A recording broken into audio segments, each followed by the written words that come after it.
Napoleon എന്ന് കേൾക്കുമ്പോൾ നിങ്ങൾ നമ്മുടെ മഹാത്മജി ആലോചിക്കുക. നമ്മുടെ മഹാത്മജി ജനിച്ചതിന്റെ 100 വർഷം പിറകോട്ട് പോയി കഴിഞ്ഞാൽ നെപ്പോളിയന്റെ ജനനമാണ് 1769. ഗാന്ധി ജനിച്ചത് 1869 കൃത്യമായിട്ട് പറയുകയാണെങ്കിൽ ഗാന്ധിജി കാരണം നമുക്ക് സ്വാതന്ത്ര്യം കിട്ടിയില്ലേ. അപ്പൊ ഇങ്ങനെ പഠിക്കാം. ലാറ്റിൻ അമേരിക്കയിൽ വിപ്ലവങ്ങൾക്ക് തുടക്കം കുറിച്ച നേതാവാരെ ചോദിച്ചു കഴിഞ്ഞാൽ അത് ഫ്രാൻസിസ്കോ മിറാൻഡയാണ്. മിറാൻഡയുടെ ഫോട്ടോ ഞാൻ കൊടുത്തിട്ടുണ്ട്. അപ്പൊ തുടങ്ങിയത് ലാറ്റിൻ അമേരിക്കക്കാർ മിറാൻഡ കുടിച്ചുകൊണ്ടാണ്.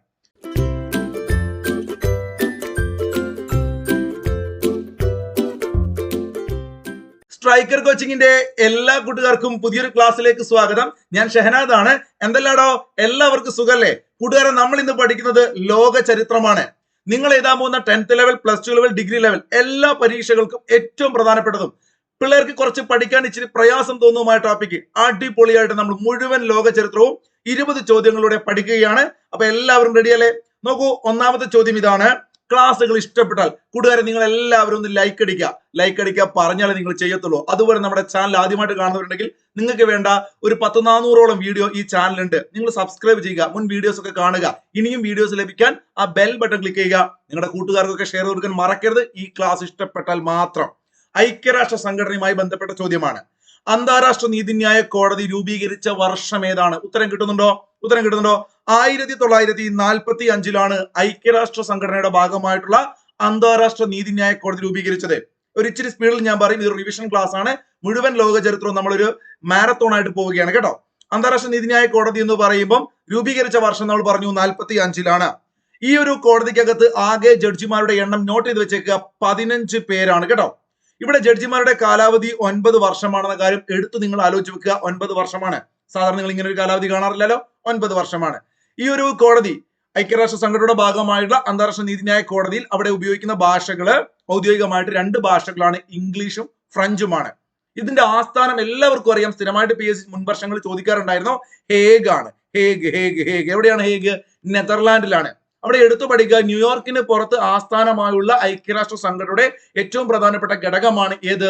ഹേഗ് ആസ്ഥാനമായിട്ടുള്ള അന്താരാഷ്ട്ര നീതിന്യായ കോടതി. അവിടെ 15 ജഡ്ജിമാരാണുള്ളത്. 9 വർഷമാണ് കാലാവധി. ഇംഗ്ലീഷ്, ഫ്രഞ്ച് ഔദ്യോഗിക ഭാഷയാണ്. ഇവിടെ ഇന്ത്യയിൽ നിന്നും ആദ്യമായി അന്താരാഷ്ട്ര നീതിന്യായ കോടതിയിൽ അംഗം അല്ലെങ്കിൽ സ്ഥിര അംഗമായ വ്യക്തിയുടെ പേര് justice BN Rao. Justice BN Rao. BN റാവുവിനെ കുറിച്ച് നിങ്ങൾക്ക് എന്തെങ്കിലും ഒരു പോയിന്റ് അറിയെങ്കിൽ നിങ്ങളൊന്ന് ജസ്റ്റ് കമന്റ് ചെയ്യുക. ഇന്ത്യൻ ഭരണഘടനയെ കുറിച്ച് നിങ്ങൾ പഠിച്ച സമയത്ത് BN റാവു നിങ്ങൾ കേട്ട പേരാണെങ്കിൽ ഓർമ്മയുള്ളവരുണ്ടെങ്കിൽ കമന്റ് ചെയ്യണം. പ്രസിഡന്റ് ആയിട്ട് ഈ ഒരു ഇന്റർനാഷണൽ കോർട്ടിനകത്ത് പ്രസിഡന്റ് ആയ ആദ്യത്തെ ഇന്ത്യക്കാരൻ. പ്രസിഡന്റ് എന്ന് പറയുമ്പോൾ നിങ്ങൾ ചിന്തിക്കും എന്താ പ്രസിഡന്റ്? ഇവിടെ മക്കളെ, നമ്മളെ സുപ്രീം കോടതിയിലെ ചീഫ് ജസ്റ്റിസ് എന്നൊക്കെ പറയില്ലേ, അതുപോലെ ഈ ഒരു ഇന്റർനാഷണൽ കോടതിയിൽ അതിന്റെ ഹെഡ് ആയിട്ട് പ്രസിഡന്റ് എന്ന പദവിയാണ് കേട്ടോ. അങ്ങനെ ഇന്റർനാഷണൽ കോർട്ടിലെ പ്രസിഡന്റ് ആയ ആദ്യത്തെ ഇന്ത്യക്കാരന്റെ പേരാണ് നാഗേന്ദ്ര സിംഗ്. ആരാണ്? നാഗേന്ദ്ര സിംഗ്. ഒരു നാഗമായിരുന്നു ഇന്റർനാഷണൽ കോടതിയിൽ ഇന്ത്യയെ പ്രതിനിധീകരിച്ചുകൊണ്ട് ആദ്യമായിട്ട് പ്രസിഡന്റ് ആയത് എന്ന് പഠിക്കാലോ. നാഗേന്ദ്ര സിംഗ്. അതുപോലെ തന്നെ BN റാവു മറക്കണ്ട. പിള്ളേരെ, ഐക്യരാഷ്ട്ര സംഘടനയെ കുറിച്ച് കുറച്ച് കാര്യങ്ങൾ പറയാം. അപ്പൊ നമ്മൾ വിട്ടുപോവാത്ത ഒരു പേര് മലയാളിയായ ശശി തരൂർ സാറാണ്. UN അണ്ടർ സെക്രട്ടറി ആയിരുന്ന വ്യക്തി അല്ലെങ്കിൽ ഇന്ത്യക്കാരൻ. UN അണ്ടർ സെക്രട്ടറി ആയിരുന്ന ആദ്യത്തെ ഇന്ത്യക്കാരൻ ആരാണ്? ഐക്യരാഷ്ട്ര സംഘടനയുടെ ജനറൽ സെക്രട്ടറി പദത്തിൽ ഒരു ഇന്ത്യക്കാരൻ എത്തിയിട്ടില്ല, നിങ്ങൾക്ക് അറിയുന്നതാണ്. അപ്പൊ അത്തരത്തിൽ Shashi Tharoor sir under secretary ആയിരുന്നു എന്ന കാര്യം മറക്കണ്ട. അതുപോലെ ഇദ്ദേഹത്തിന്റെ പ്രത്യേകത, ഇദ്ദേഹം UN സെക്രട്ടറി ജനറൽ സ്ഥാനത്തേക്ക് മത്സരിച്ച ആദ്യത്തെ ഇന്ത്യക്കാരൻ കൂടിയാണ്. വളരെ ഇമ്പോർട്ടന്റ് ആണ്. വിശ്വ പൗരൻ നമ്മൾ വിളിക്കാൻ കാരണം UN സെക്രട്ടറി സ്ഥാനത്തേക്ക് വരെ മത്സരിച്ച ആദ്യത്തെ ഇന്ത്യക്കാരനാണ് ഡോക്ടർ ശശി തരൂർ. ഐക്യരാഷ്ട്ര സഭയുടെ പബ്ലിക് ഇൻഫർമേഷൻ ഓഫീസറായി പ്രവർത്തിച്ചിരുന്ന മലയാളിയാണ്. നോട്ട് ചെയ്ത് വെക്കുക. ഇദ്ദേഹത്തിന്റെ ചില കൃതികൾ ഈ 2023-22 കാലഘട്ടങ്ങളിലൊക്കെ പല പ്രധാനപ്പെട്ട പുസ്തകങ്ങളും ചോദിച്ചിട്ടുണ്ട്. അതുകൊണ്ട് ശശി തരൂർ സാറിന് ഒരുപാട് പുസ്തകങ്ങളുണ്ട്. നിങ്ങൾ ഡിഗ്രി ലെവൽ എക്സാമിന് എഴുതാൻ പോകുന്നവര് നന്നായിട്ട് അതൊക്കെ പഠിക്കണം. അത്യാവശ്യം പ്രധാനപ്പെട്ട ചില പുസ്തകങ്ങൾ ഞാൻ ഇവിടെ കൊടുത്തിട്ടുണ്ട്. Show business. ഇദ്ദേഹം ഭയങ്കര ഷോ ഓഫ് കാണിക്കുന്ന ആളാണ്. പഠിക്കാൻ വേണ്ടി മാത്രം പറയുകയാണെ. Show business. നല്ല ബിസിനസ് മാൻ ആണെന്ന് ആലോചിക്കാം. The great Indian novel. ഒരുപാട് കൃതികൾ എഴുതിയിട്ടുണ്ട് അല്ലെ. The great Indian novel. Show business. The great Indian novel. Nehru, ഇന്ത്യയുടെ കണ്ടുപിടുത്തം. വളരെ പ്രധാനപ്പെട്ട പുസ്തകമല്ലേ. കോൺഗ്രസ്സുകാരനാണ് അദ്ദേഹം, അറിയാലോ. നെഹ്റു, ഇന്ത്യയുടെ കണ്ടുപിടുത്തം. അതുപോലെ തന്നെ India from midnight to the millennium. India from midnight to the millennium. Why am a Hindu. Why am a Hindu. PYQ ആണ്. അതുകൊണ്ടാണ് ഞാൻ പ്രത്യേകിച്ച് ബ്ലൂ കളർ കൊടുത്തോ. വൈ ആം എ ഹിന്ദു എന്ന കൃതി ആരെഴുതി? Shashi Tharoor. Why am an atheist ആരുടെ പുസ്തകമാണ്? Why I am an atheist. നിങ്ങളൊന്ന് കമന്റ് ചെയ്തേ. PSC എപ്പോഴും ചോദിക്കുന്ന ഒരു പുസ്തകമാണ് why I am an atheist. അതൊരു പുസ്തകമല്ല, ആക്ച്വലി ഒരു ലേഖനമാണ്. ഓക്കെ, അത് ആരാണ് why I am an atheist അല്ലെ? നിരീശ്വരവാദം എന്ന് പറയില്ല നമ്മൾ എത്തിയസ്റ്റ്. അപ്പൊ why I am a Hindu എന്ന് പറയുന്ന പുസ്തകം ശശി തരൂരിന്റെയാണ്. India from midnight to the millennium, $5 ചിരിയും മറ്റു കഥകളും, $5 ചിരിയും മറ്റു കഥകളും, ഏറ്റവും പ്രധാനപ്പെട്ട കുറച്ച് പുസ്തകങ്ങൾ. ഞാൻ പറഞ്ഞ ഒരുപാട് പുസ്തകങ്ങൾ എഴുതിയിട്ടുണ്ട് അദ്ദേഹം.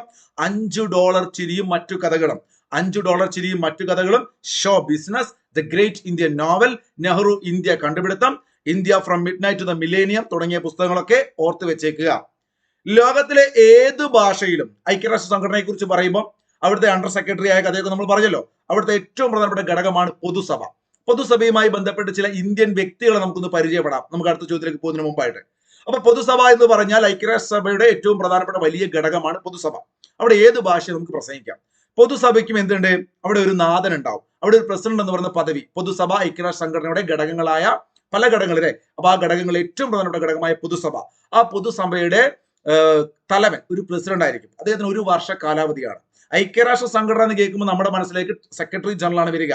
അദ്ദേഹത്തിന്റെ കാര്യമല്ല പറയുന്നത്. പൊതുസഭയിൽ ഓരോ വർഷവും ഒരു പ്രസിഡന്റ് ഉണ്ടാവും. ഓക്കെ, അങ്ങനെ പൊതുസഭയുടെ ആദ്യത്തെ പ്രസിഡന്റായ വ്യക്തിയാണ് പോൾ ഹെൻറി സ്പാക്ബാൻ. നോക്കൂ, പോൾ ഹെൻറി സ്പാക്ബാൻ. അപ്പൊ പോൾ ഹെൻറി ആണ് ആദ്യമായിട്ട് എൻട്രി ചെയ്തു പൊതുസഭയിൽ. അങ്ങനെ ആലോചിക്കുക, ആദ്യമായിട്ട് എൻട്രി ചെയ്ത ആള് പോൾ ഹെൻറി ആണ്. എന്നാൽ വളരെ ഇമ്പോർട്ടന്റ് ഒരു പോയിന്റ് പറയാൻ വേണ്ടിയാണ് ഞാനിത് പറഞ്ഞത് കേട്ടോ. എന്താടാ, നമ്മൾ നെഹ്റുവിനെ കുറിച്ച് പറയുമ്പോൾ നെഹ്റുവിന്റെ സഹോദരിയാണല്ലേ വിജയലക്ഷ്മി പണ്ഡിറ്റ്. ഐക്യരാഷ്ട്ര സംഘടനയുടെ പൊതുസഭയുടെ പ്രസിഡന്റായ ആദ്യത്തെ വനിത, ഇന്ത്യക്കാരി എന്നല്ല, ഐക്യരാഷ്ട്ര സംഘടനയുടെ പൊതുസഭയുടെ പ്രസിഡന്റ് ആയ വനിതയാണ് ആര്? വിജയലക്ഷ്മി പണ്ഡിറ്റ്. ആദ്യ ഇന്ത്യൻ വനിത കൂടിയാണ് ഇവര്. ഓർത്ത് വെച്ചേക്ക്, 1953 അവരാവുന്നത് കേട്ടോ. ലോകാരോഗ്യ സംഘടനയുടെ പ്രസിഡന്റായ ആദ്യത്തെ ഭാരതീയ വനിത ആരാണെന്ന് ചോദിച്ചു കഴിഞ്ഞാൽ അതും ഒരു ഇന്ത്യക്കാരുടെ പേര് നമ്മൾ ഓർത്തു വെക്കണം. കാരണം ഇത് ചോദിക്കുമ്പോൾ കൺഫ്യൂഷൻ ആവാറുണ്ട്. ഈ ഒരു കൺഫ്യൂഷൻ വരുന്നതുകൊണ്ട് 2 പേരും 2 പിക്ചർ ഞാൻ കൊടുത്തത്. പലപ്പോഴും നിങ്ങൾ മാറ്റി എഴുതാറുണ്ട്. നോക്കൂ, വേൾഡ് ഹെൽത്ത് ഓർഗനൈസേഷൻ WHO, ലോക ആരോഗ്യ സംഘടന, അതിന്റെ ഹെഡായിട്ട്, അതിന്റെ പ്രസിഡന്റ് ആയിട്ട് വരുന്നത് രാജ്കുമാരി അമൃത് കൗർ ആണ്. ഒരു രാജകുമാരിയാണ് ആരോഗ്യത്തിന്റെ കേട്ടോ. എന്നാൽ വിജയലക്ഷ്മി പണ്ഡിറ്റാണ് ഇവിടെ വരുന്നത്, നമ്മുടെ UN പൊതുസഭയിൽ വരുന്നത്. മാറരുത്, 2 പേരും മാറാതിരിക്കാനാണ് ഫോട്ടോ കൊടുത്തത്. സ്വതന്ത്ര ഭാരതത്തിലെ ആദ്യത്തെ ആരോഗ്യ വകുപ്പ് മന്ത്രിയായിരുന്നു രാജ്കുമാരി അമൃത് കൗർ. നിങ്ങൾക്കറിയാം, രാജ്കുമാരി അമൃത് കൗർ സ്വതന്ത്ര ഇന്ത്യയിലെ എന്തായിരുന്നു, ആരോഗ്യ മന്ത്രിയായിരുന്നു അല്ലെ, സ്വതന്ത്ര ഭാരതത്തിലെ ആദ്യത്തെ. ഇന്ത്യയുടെ ആദ്യത്തെ വനിതാ ക്യാബിനറ്റ് മന്ത്രിയും, ക്യാബിനറ്റ് പദവി ലഭിക്കുന്ന ആദ്യത്തെ വനിതാ മന്ത്രി ആര് തന്നെയാണ്? രാജ്കുമാരി അമൃത് കൗർ തന്നെയാണ്. ഐക്യരാഷ്ട്ര സംഘടനയെ കുറിച്ച് ചില പെട്ടെന്ന് ക്വിക്കായിട്ട് റിവിഷൻ ചെയ്യുന്ന ചില പോയിന്റുകൾ. ഐക്യരാഷ്ട്ര സഭയിൽ ആദ്യമായി ഹിന്ദിയിൽ പ്രസംഗിച്ചത് നമ്മുടെ മുൻ പ്രധാനമന്ത്രി AB വാജ്പേയി ആണ്. പഠിച്ചു വെച്ചേക്കുക, അവിടെ ആദ്യമായിട്ട് പോയി ഹിന്ദിയിൽ സംസാരിച്ചു. നല്ലൊരു പ്രാസംഗികരായിരുന്നു AB വാജ്പേയി കേട്ടോ. ഐക്യരാഷ്ട്ര സഭയിൽ തുടർച്ചയായി 8 മണിക്കൂർ പ്രസംഗിച്ച് റെക്കോർഡ് സൃഷ്ടിച്ച ഇന്ത്യക്കാരനാണ് VK കൃഷ്ണമേനോൻ. നമ്മുടെ മലയാളിയായിട്ടുള്ള മുൻ പ്രതിരോധ മന്ത്രിയായിരുന്ന അല്ലെ, ഇന്ത്യൻ റാസ്പുട്ടിൻ എന്നൊക്കെ വിളിപ്പേരുള്ള VK കൃഷ്ണമേനോൻ. VK എന്ത് ചെയ്യുന്നു? അവിടെ 8 മണിക്കൂർ തുടർച്ചയായിട്ട് പ്രസംഗിച്ചു. ഐക്യരാഷ്ട്ര സഭയിൽ ആദ്യമായി മലയാളത്തിൽ പ്രസംഗിച്ചത് മാതാ അമൃതാനന്ദമയി ദേവിയാണ്. ഐക്യരാഷ്ട്ര സഭയിൽ ആദ്യമായി മലയാളത്തിൽ പ്രസംഗിച്ചത് അമ്മയാണ്, മാതാ അമൃതാനന്ദമയി. പൊതുസഭയിൽ ആദ്യമായി തമിഴിൽ പ്രസംഗിച്ച നേതാവ് തമിഴ്നാട്ടുകാരനല്ല, ശ്രീലങ്കക്കാരനായ മഹീന്ദ്ര രാജപക്സെയാണ്. മഹീന്ദ്ര രാജപക്സെയാണ് തമിഴിൽ പ്രസംഗിച്ചത് കേട്ടോ. ഐക്യരാഷ്ട്ര സഭയിൽ ഗാനം ആലപിച്ച ആദ്യത്തെ ഇന്ത്യൻ സംഗീതജ്ഞയുടെ പേര് ചോദിച്ചാൽ MS സുബ്ബലക്ഷ്മി കേട്ടോ. MS സുബ്ബലക്ഷ്മി മറന്നു പോകണ്ട. ആദ്യമായിട്ട് ഗാനം ആലപിച്ച ഇന്ത്യൻ സംഗീതജ്ഞ MS സുബ്ബലക്ഷ്മി. AR റഹ്മാനൊക്കെ ഉണ്ടാവും ഓപ്ഷനിൽ, തെറ്റിക്കേണ്ട.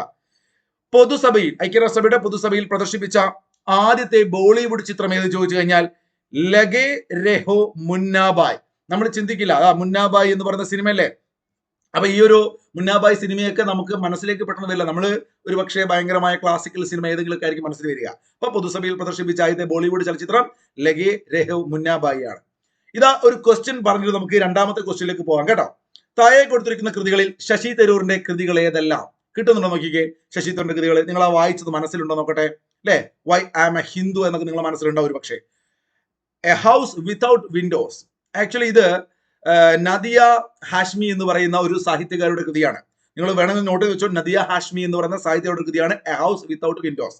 ഇത് മുമ്പ് PSC ചോദിച്ചൊരു ക്വസ്റ്റ്യൻ ആണ്, അതുകൊണ്ടാണ് ഞാൻ ഈ ക്വസ്റ്റ്യൻ ഉൾപ്പെടുത്തിയത് കേട്ടോ. ഇത് ഇങ്ങനെയല്ല ചോദിച്ചത്, ഈ കൃതി മാത്രം എടുത്ത് ചോദിച്ചിരുന്നു കേട്ടോ. A house without Windows. A God of കേട്ടോ, ഗോഡ് ഓഫ് ആണ്, ഗോഡ് ഓഫ് സ്മോൾ തിങ്സ്. ആരുടെ കൃതിയാണ്? അരുന്ധതി റോയ്, എല്ലാവർക്കും അറിയാം. അപ്പൊ ഇത് രണ്ടും വരില്ല. The great Indian novel show business കിട്ടുമല്ലോ. അപ്പൊ എന്താണ് ഇത്? അദ്ദേഹവുമായി ബന്ധപ്പെട്ടുകൊണ്ട് 3ഉം 4ഉം ആണല്ലേ. ഓപ്ഷൻ D ആണ്. രണ്ടാമത്തെ ക്വസ്റ്റ്യൻ എന്താണ് പിള്ളേരെ? ചൈനയിൽ സാംസ്കാരിക വിപ്ലവം ആരംഭിച്ച വർഷം ഏതാണ്? കൃത്യമായിട്ട് പഠിക്കണം. ചൈനയിൽ സാംസ്കാരിക വിപ്ലവം ആരംഭിച്ച വർഷം 1966 ചൈനയെ കുറിച്ച് പറയുമ്പോൾ ചൈന എന്നാണ് അവിടെ വിപ്ലവം നടക്കുന്നത് വളരെ ഇമ്പോർട്ടന്റ് അല്ലേ. ചൈനീസ് വിപ്ലവം എന്ന് ചോദിച്ചാൽ ഒറ്റ ഉത്തരം 1911. 1911 വിദേശ ശക്തികൾ, അവിടെ പല വിദേശ ശക്തികളും ചൈനയിൽ വരുന്നു. അവിടെ ഭരിച്ചിരുന്ന രാജവംശം മഞ്ചു രാജവംശം, മഞ്ചൂരിയൻ. ചോദിക്കും, ചൈനയില് വിപ്ലവം നടക്കുന്നതിന് മുമ്പ് ആരായിരുന്നു അവിടെ അധികാരത്തിലിരുന്ന രാജവംശം? ബൂർബൻ രാജവംശം എവിടെയാണ്? ബൂർബൻ എന്ന് കേൾക്കുമ്പോൾ നിങ്ങളെ മനസ്സിലേക്ക് ഫ്രാൻസ് വരണം അല്ലെ, റൊമനോവ് റഷ്യയിലേക്ക് പോകണം. ഇപ്പൊ രാജവംശങ്ങൾ ചോദിക്കും. അതുപോലെ തന്നെ സ്റ്റുവേർട്ട് രാജവംശം ഇംഗ്ലണ്ടിലാണ് അല്ലെ, സ്റ്റുവേർട്ട് രാജവംശം ഇംഗ്ലണ്ടിലാണ്, ബൂർബൻ ഫ്രഞ്ചിലാണ്, റൊമനോവ് റഷ്യയിലാണ്, മഞ്ചൂരിയൻ എവിടെയാണ്? ചൈനയിലാണ്. അപ്പൊ മഞ്ചു രാജവംശമായിരുന്നു അവിടെ ഉണ്ടായിരുന്നത്. അവിടെ ഇതാ വിപ്ലവം നടക്കുകയാണ് 1911. വിപ്ലവത്തിന് നേതൃത്വം കൊടുത്ത രണ്ട് നേതാക്കന്മാർ ഇതാ ഇവിടെ ഫോട്ടോ കൊടുത്തിട്ടുണ്ട്. ഇതാണ് ഏറ്റവും പ്രധാനപ്പെട്ട വ്യക്തി, ഇദ്ദേഹമാണ് സൺ യാൻസൺ അല്ലെ, ഡോക്ടർ സൺ യാൻസൺ. നിങ്ങൾക്ക് എല്ലാവർക്കും അറിയാം ഡോക്ടർ സൺ യാൻസനെ കുറിച്ച്. 1911 ചൈനീസ് വിപ്ലവം നടക്കുന്നു. പിറ്റേത്തെ വർഷം ഇഷ്ടപ്പെട്ട് പഠിക്കുക, 1912 ചൈന റിപ്പബ്ലിക് ആവുന്നത്. ജനകീയ റിപ്പബ്ലിക് അല്ല, ചൈന റിപ്പബ്ലിക് ആവുക എന്ന് ചോദിച്ചാൽ ഫസ്റ്റ് ആദ്യമായിട്ട് വിപ്ലവം നടക്കുന്നു, അവിടെ റിപ്പബ്ലിക് വരുന്നു, അവിടെ രാജഭരണം അവസാനിക്കുന്നു. അങ്ങനെ എന്ത് ചെയ്യുന്നു? അവിടെ സൺ യാൻസൺ റിപ്പബ്ലിക്കിന്റെ ആദ്യത്തെ പ്രസിഡന്റ് ആവുന്നു. അദ്ദേഹത്തിന്റെ അനുയായിയായിട്ടോ ചിയാങ് കൈഷക്ക്. അങ്ങനെ ഇദ്ദേഹത്തിന്റെ ആശയം ഇതാ കഴിഞ്ഞ LDC എക്സാമിനൊക്കെ ചോദിച്ചു. LDCക്ക് മാത്രമല്ല പല പരീക്ഷകൾക്കും റിപ്പീറ്റ് ക്വസ്റ്റ്യൻ ആണ്. ചൈനയിലെ വിപ്ലവത്തിന്റെ പ്രധാനപ്പെട്ട ആശയങ്ങൾ അല്ലെങ്കിൽ ഡോക്ടർ സൺ യാൻസൺ മുന്നോട്ട് വെച്ച ആശയങ്ങൾ: ദേശീയത, ജനാധിപത്യം, സോഷ്യലിസം. അവിടെ ജനാധിപത്യവും സോഷ്യലിസത്തിന്റെ കൂടെ ദേശീയത ആഡ് ചെയ്യുക. ദേശീയത, ജനാധിപത്യം, സോഷ്യലിസം. ദേശീയത, ജനാധിപത്യം, സോഷ്യലിസം പഠിച്ചു വെച്ചേക്ക്, ഉറപ്പായിട്ട് മാർക്ക് കിട്ടും. ക്ലിയർ ആണ്? അങ്ങനെ ചൈനയിൽ വിപ്ലവ പ്രസ്ഥാനങ്ങളുടെ ആത്മീയ ആചാര്യൻ എന്ന് വിളിക്കുന്ന ആരെയാണ്? മാവോ അല്ലട്ടോ. ചൈനയിലെ വിപ്ലവ പ്രസ്ഥാനങ്ങളുടെ ആത്മീയാചാര്യൻ സൺ യാൻസൺ ആണ്. ഇദ്ദേഹം 1925 മരണപ്പെട്ടു. അതോടുകൂടി പിന്നീട് ചിയാങ് കൈഷക്കാണ് അവിടെ അധികാരത്തിൽ വരുന്നത്. അപ്പൊ നമുക്ക് അവിടെ രസകരമായ ചില പോയിന്റുകൾ ഓർത്തു വെക്കണം. എന്നാണ് ചൈന റിപ്പബ്ലിക് ആയത്? 1912 ഞാൻ പറഞ്ഞു കഴിഞ്ഞു. 11 ചൈനീസ് വിപ്ലവം നടക്കുന്നത്. അവിടെ നിങ്ങൾക്ക് 12 എന്ന് കേൾക്കുമ്പോൾ നിങ്ങൾക്ക് ഒരു പോയിന്റ് ഇതാ രസകരമായി പഠിക്കുക. റിപ്പബ്ലിക് ആയ സമയത്ത് അവിടെ റിപ്പബ്ലിക്കിന്റെ അല്ലെങ്കിൽ നേതാവായിട്ട് വരുന്നു ആദ്യമായിട്ട് ചൈനീസ് റിപ്പബ്ലിക്. നമ്മൾ പറഞ്ഞല്ലോ പ്രസിഡന്റ് സൺ യാൻസൺ, അദ്ദേഹത്തെ കണ്ടല്ലോ. ആ വർഷമാണ് അദ്ദേഹത്തിന്റെ പാർട്ടി വരുന്നത്. ഡോക്ടർ സൺ യാൻസന്റെ പാർട്ടിയാണ് ചൈനീസ് നാഷണലിസ്റ്റ് പാർട്ടി. പഠിച്ചു വെക്കുക, ഡോക്ടർ സൺ യാൻസന്റെ പാർട്ടിയാണ് ചൈനീസ് നാഷണലിസ്റ്റ് പാർട്ടി. ആ പാർട്ടിയുടെ മറ്റൊരു പേരാണ് കുമിന്താങ് പാർട്ടി. ഏതാണ് പാർട്ടി? Kuomintang party. 1912 തിരിച്ചിട്ടെ 12 തിരിച്ചിടുക 21 ചൈനയില് കമ്മ്യൂണിസ്റ്റ് പാർട്ടി രൂപീകരിക്കുന്നത്. ഇഷ്ടപ്പെട്ട് പഠിച്ച പിള്ളേരെ, ചൈനീസ് വിപ്ലവം 1911. 12 അവിടെ റിപ്പബ്ലിക് ആവുന്നു.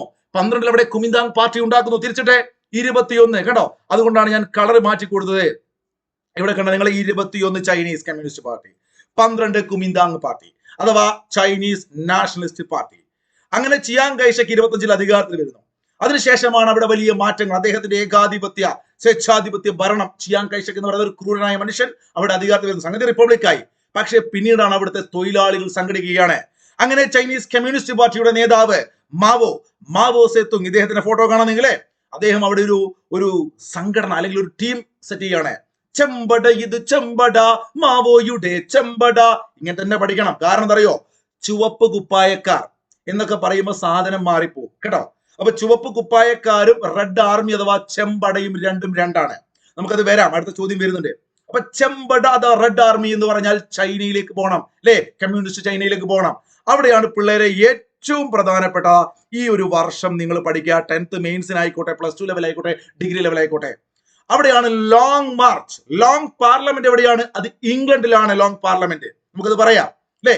എന്നാൽ ലോങ് മാർച്ച് എന്ന് പറഞ്ഞാൽ 1934 വർഷം ഡേറ്റ് വരെ പഠിച്ചോ. 34 ഒക്ടോബർ 16 തുടങ്ങിയിട്ട് ഒരു വർഷമാണ്. 35 ഒക്ടോബർ 20 വരെ കിയാങ്ഷിയിൽ നിന്നും ആരംഭിച്ചുകൊണ്ട് SCRT ഫാക്ട് ആണ്. ഇതൊക്കെ SCRT ഒരു ബോക്സ് കൊടുത്തിട്ടുണ്ട്. ഞാനത് മാറ്റി ഇങ്ങോട്ട് കൊടുത്താണ്. അപ്പൊ അതുകൊണ്ട് നിങ്ങൾ ആ ഫാക്റ്റും ആ സ്ഥലമൊക്കെ പഠിക്കുക. കിയാങ്ഷിയിൽ നിന്നും ആരംഭിച്ച് ഷെൻസി എന്ന് വെച്ചാൽ യാനൻ എന്ന് പറയുന്ന പ്രവിശ്യയിലെ ഷെൻസിയിലെത്തുന്നു.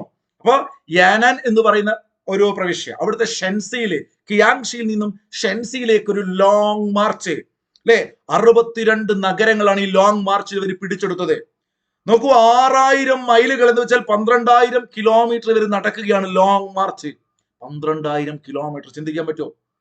62ഓളം നഗരങ്ങൾ പിടിച്ചെടുക്കുന്നു. ചെമ്പട 34 മുതൽ 35 വരെ മാവോയുടെ കമ്മ്യൂണിസ്റ്റ് പാർട്ടി വരുന്നു. നോക്കൂ, കഴിഞ്ഞ പരിപാടി ചൈനീസ് വിപ്ലവം കഴിഞ്ഞു. അങ്ങനെ 37 45 ഇതിന്റെ ഒരു ഇടയ്ക്ക് ഇവര് വിപ്ലവകാരികളും ചിയാങ് കൈഷക്കിന്റെ ടീമും തമ്മിൽ ഒരു ഗ്യാപ്പ് ഇടുന്നുണ്ട്. കാരണം അവിടെ ജപ്പാനുമായി യുദ്ധം നടക്കുന്നു. അപ്പൊ ജപ്പാനെതിരെ യുദ്ധത്തില് കുമിന്താങ് പാർട്ടിയും കമ്മ്യൂണിസ്റ്റ് പാർട്ടിയും ഒരുമിച്ച് പ്രവർത്തിച്ചു. ഇവിടെ ഇപ്പം നമുക്കറിയാം, ഞാൻ ഈ ക്ലാസ് എടുക്കുന്ന ഒരു പശ്ചാത്തലത്തിൽ ഓപ്പറേഷൻ സിന്ദൂർ, ഇവിടെ കോൺഗ്രസും കമ്മ്യൂണിസ്റ്റും BJPയും ലീഗും ഒക്കെ ഒരുമിച്ച് നിൽക്കും. കാരണം എന്താണ്? ശത്രു രാജ്യം നമ്മെ ആക്രമിക്കുമ്പോൾ പാകിസ്ഥാനെതിരാണല്ലോ നമ്മൾ, അല്ലെ? അപ്പൊ അതുപോലെ അങ്ങനെ ഒരു പീരീഡ് അവിടെ ഉണ്ടായിരുന്നു. ശേഷം 45 വർഷം പഠിക്കുക ഇമ്പോർട്ടന്റ് ആണ്. 1945 മുതൽ 49 വരെയാണ് ചൈനീസ് ആഭ്യന്തര കലാപം.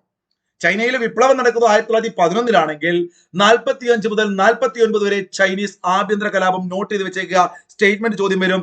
1945 മുതൽ 1949 വരെയാണ് ചൈനീസ് ആഭ്യന്തര കലാപം നടക്കുന്നത്. അതിന്റെ ഭാഗമായിട്ട് ചൈനയിൽ കമ്മ്യൂണിസ്റ്റ് വിപ്ലവം നടക്കുന്നു.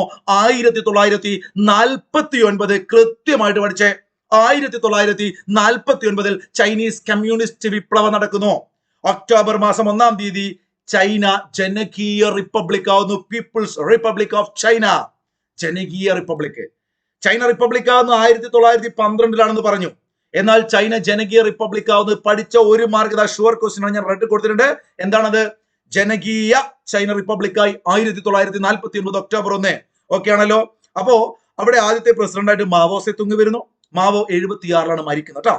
അപ്പൊ 49 അധികാരത്തിൽ വന്ന മാവോ, അദ്ദേഹം മരണപ്പെടുന്നത് 76 കേട്ടോ, 1976. അപ്പൊ 1976 വരെ അവിടെ ഒരു സംഗതി നടന്നിരുന്നു, ഒരു 10 വർഷക്കാലം. 1966 മുതൽ 76 വരെ ചൈനയിൽ നടന്നതാണ് സാംസ്കാരിക വിപ്ലവം. പഠിച്ചു വെച്ചേക്കുക. മാവോയുടെ മരണം നിങ്ങൾ ആലോചിക്കുക 76. 49 ഒക്ടോബർ 1 ചൈന ജനകീയ റിപ്പബ്ലിക് ആവുന്നു എന്ന് പഠിച്ചു. 1966 മുതൽ 76 വരെ 10 വർഷക്കാലമാണ് ചൈനയിൽ സാംസ്കാരിക വിപ്ലവം. അതായത് ചോദ്യം ക്ലിയർ. അടുത്ത ക്വസ്റ്റ്യൻ, ഫ്രഞ്ച് വിപ്ലവവുമായി ബന്ധപ്പെട്ട തെറ്റായ പ്രസ്താവന ഏതാണ്? 1789 ജൂലൈ 14 ബാസ്റ്റിൽ കോട്ട അല്ലെങ്കിൽ ബാസ്റ്റിൽ ജയിൽ തകർത്തു. എല്ലാവർക്കും അറിയാം 1789 അല്ലെ, ജൂലൈ 14-ാം തീയതി. ശരിയാണല്ലോടാ? തീർച്ചയായിട്ടും ശരിയാണ്. 1793 ജൂലൈയിൽ റോബിസ്പിയറുടെ നേതൃത്വത്തിൽ പൊതുസുരക്ഷാ കമ്മിറ്റി രൂപീകരിച്ചു. ശരിയാണോ? ശരിയാണ്. ഈ റോബിസ്പിയർ പിന്നീട് ഒരു ഭയങ്കരമായ ക്രൂരനായിട്ട് മാറുന്നുണ്ട്, അല്ലെ? അവിടെ ഫ്രഞ്ച് വിപ്ലവത്തിൽ എന്താ സംഭവിച്ചത് നമുക്ക് പറയാം, ചുരുക്കി ഞാനൊന്ന് പറയാം. അപ്പൊ 1793 റോബിസ്പിയർ എന്ന പേര് മറക്കണ്ട, അതും ശരിയാണ്. പൊതുസുരക്ഷാ കമ്മിറ്റി രൂപീകരിച്ച CRT ഫാക്ട് ആണ്. 1815 നെപ്പോളിയൻ മരണപ്പെട്ടു. നമ്മൾ ഇത് അറിയാതെ പരീക്ഷകളാവുമ്പോൾ ശരിയാണെന്ന് വിചാരിക്കും, തെറ്റാണ്. കാരണം 1815 വാട്ടർലൂ യുദ്ധമാണ്. ഓക്കെ കൂട്ടുകാരൻ, നിങ്ങൾക്കറിയാം നമ്മുടെ നാടിനകത്ത് വന്നിട്ട് നമ്മുടെ പഴശ്ശിരാജയെ, അല്ലെ, 1805 നവംബർ മാസം 30-ാം തീയതിയാണ് വീര പഴശ്ശി, വിപ്ലവ പഴശ്ശി, കേരള സിംഹം എന്ന് സർദാർ KM മണിക്കർ വിശേഷിപ്പിച്ച പഴശ്ശിരാജ മാവിലന്തോടിൽ വെച്ച് മരണപ്പെടുന്നു, അല്ലെ? അദ്ദേഹത്തെ തോൽപ്പിച്ച ആരായിരുന്നു? Arthur Wellesley. കോൽക്കാർ എന്ന് പറഞ്ഞ സൈനിക സംഘവുമായി പോയ ആർതർ വെല്ലസ്ലി, അല്ലേ? ആരെയും തോൽപ്പിക്കുന്നവൻ. കാരണം അന്ന് ബംഗാൾ എന്ന് പറഞ്ഞാൽ ഇന്ത്യ, ആ ബംഗാളിലെ ഗവർണർ ജനറൽ ആരായിരുന്നു? അത് റിച്ചാർഡ് കോളി വെല്ലസ്ലി ആയിരുന്നു. റിച്ചാർഡ് കോളി വെല്ലസ്ലിയുടെ സഹോദരനാണ് Arthur Wellesley. Duke of Wellington എന്നറിയപ്പെടുന്ന ആർതർ വെല്ലസ്ലി ആരെയും തോൽപ്പിക്കുന്നവൻ. പഴശ്ശിരാജയെ തോൽപ്പിച്ചില്ലേ? 805 നവംബർ മാസം 30-ാം തീയതി പഴശ്ശി മരണപ്പെട്ടില്ലേ? 1799 മെയ് മാസം 4-ാം തീയതി ടിപ്പു സുൽത്താൻ മരിച്ചില്ലടാ? മരിച്ചു. 1799 മെയ് 4 ടിപ്പു മരണപ്പെട്ടു. ആരാ കൊന്നത്? നമ്മുടെ ആർതർ വെല്ലസ്ലിയാണ്. അപ്പൊ ആർതർ വെല്ലസ്ലി എന്ന് പറയുന്ന ആരെയും തോൽപ്പിക്കപ്പെടുന്ന നല്ല മിടുക്കനായിട്ടുള്ള ഇംഗ്ലീഷിന്റെ സൈന്യാധിപൻ. ആ സൈന്യാധിപൻ ഇതാ നെപ്പോളിയൻ ബോണപ്പാർട്ട് എന്ന് പറയുന്ന ലോകത്തെ കീഴടക്കിയ, അല്ലെ, ആ യുദ്ധ തന്ത്രങ്ങളിൽ വലിയ ശക്തനായ നെപ്പോളിയനെ വാട്ടർലൂ എവിടെയാ? ബെൽജിയത്തിലാണ്. അവിടെ വെച്ചിട്ട് 1815 പരാജയപ്പെടുത്തുകയാണ്. നിങ്ങൾക്കറിയാം ഫ്രഞ്ച് വിപ്ലവത്തിന്റെ ശിശു എന്നറിയപ്പെടുന്നത്, അല്ലെങ്കിൽ ആധുനിക ഫ്രാൻസിന്റെ ശില്പി എന്നറിയപ്പെടുന്നത് എല്ലാം ഈ പറയുന്ന നെപ്പോളിയനാണ്. ആ നെപ്പോളിയനെ പരാജയപ്പെടുന്നാണല്ലോ. നിങ്ങൾ അവിടെ നോട്ട് ചെയ്ത് വെക്കാൻ നോക്കൂ. 1769. എങ്ങനെയാണ് ഞാനിത് പഠിച്ചത്? ബൈഹാർട്ടാണോ? അല്ല. നമ്മുടെ പിള്ളേരെ ഞാൻ പറഞ്ഞു പഠിപ്പിച്ചിട്ടുണ്ട്. നെപ്പോളിയൻ എന്ന് കേൾക്കുമ്പോൾ നിങ്ങൾ നമ്മുടെ മഹാത്മജി ആലോചിക്കുക. നമ്മുടെ മഹാത്മജി ജനിച്ചതിന്റെ 100 വർഷം പിറകോട്ട് പോയി കഴിഞ്ഞാൽ നെപ്പോളിയന്റെ ജനനമാണ് 1769. ഗാന്ധി ജനിച്ചത് 1869. കൃത്യമായിട്ട് പറയുകയാണെങ്കിൽ ഗാന്ധിജി കാരണം നമുക്ക് സ്വാതന്ത്ര്യം കിട്ടിയില്ലേ. അപ്പൊ ഇങ്ങനെ പഠിക്കാം. 1769 ഓഗസ്റ്റ് 15 നെപ്പോളിയൻ ബോണപ്പാർട്ട് ജനിച്ചത്. പഠിക്കാൻ പറ്റുന്നുണ്ടോ? സിമ്പിൾ അല്ലേ. ഇദ്ദേഹം മരിക്കുന്നത് 1821 1821. അപ്പൊ 815 ഇദ്ദേഹത്തെ തോൽപ്പിക്കുന്ന വാട്ടർലോ യുദ്ധത്തിൽ ആദ്യം ഇദ്ദേഹത്തെ നാട് കടത്തിയത് എൽബ ദ്വീപിലേക്കായിരുന്നു, പിന്നീട് സെന്റ് ഹെലേന ദ്വീപിലേക്കായിരുന്നു. ഇതൊക്കെ PSC പരീക്ഷകളിൽ സ്ഥിരമായിട്ട് വരാറുണ്ട്. പിള്ളേരെ നിങ്ങൾക്ക് അറിയാം, എനിക്കറിയാം. അപ്പോ നെപ്പോളിയൻ പഠിച്ചു. എനിക്കു ശേഷം പ്രളയം എന്ന് അഭിപ്രായപ്പെട്ടത് ഫ്രഞ്ച് ഭരണാധികാരി 14. തെറ്റല്ലടാ, തെറ്റാണ്.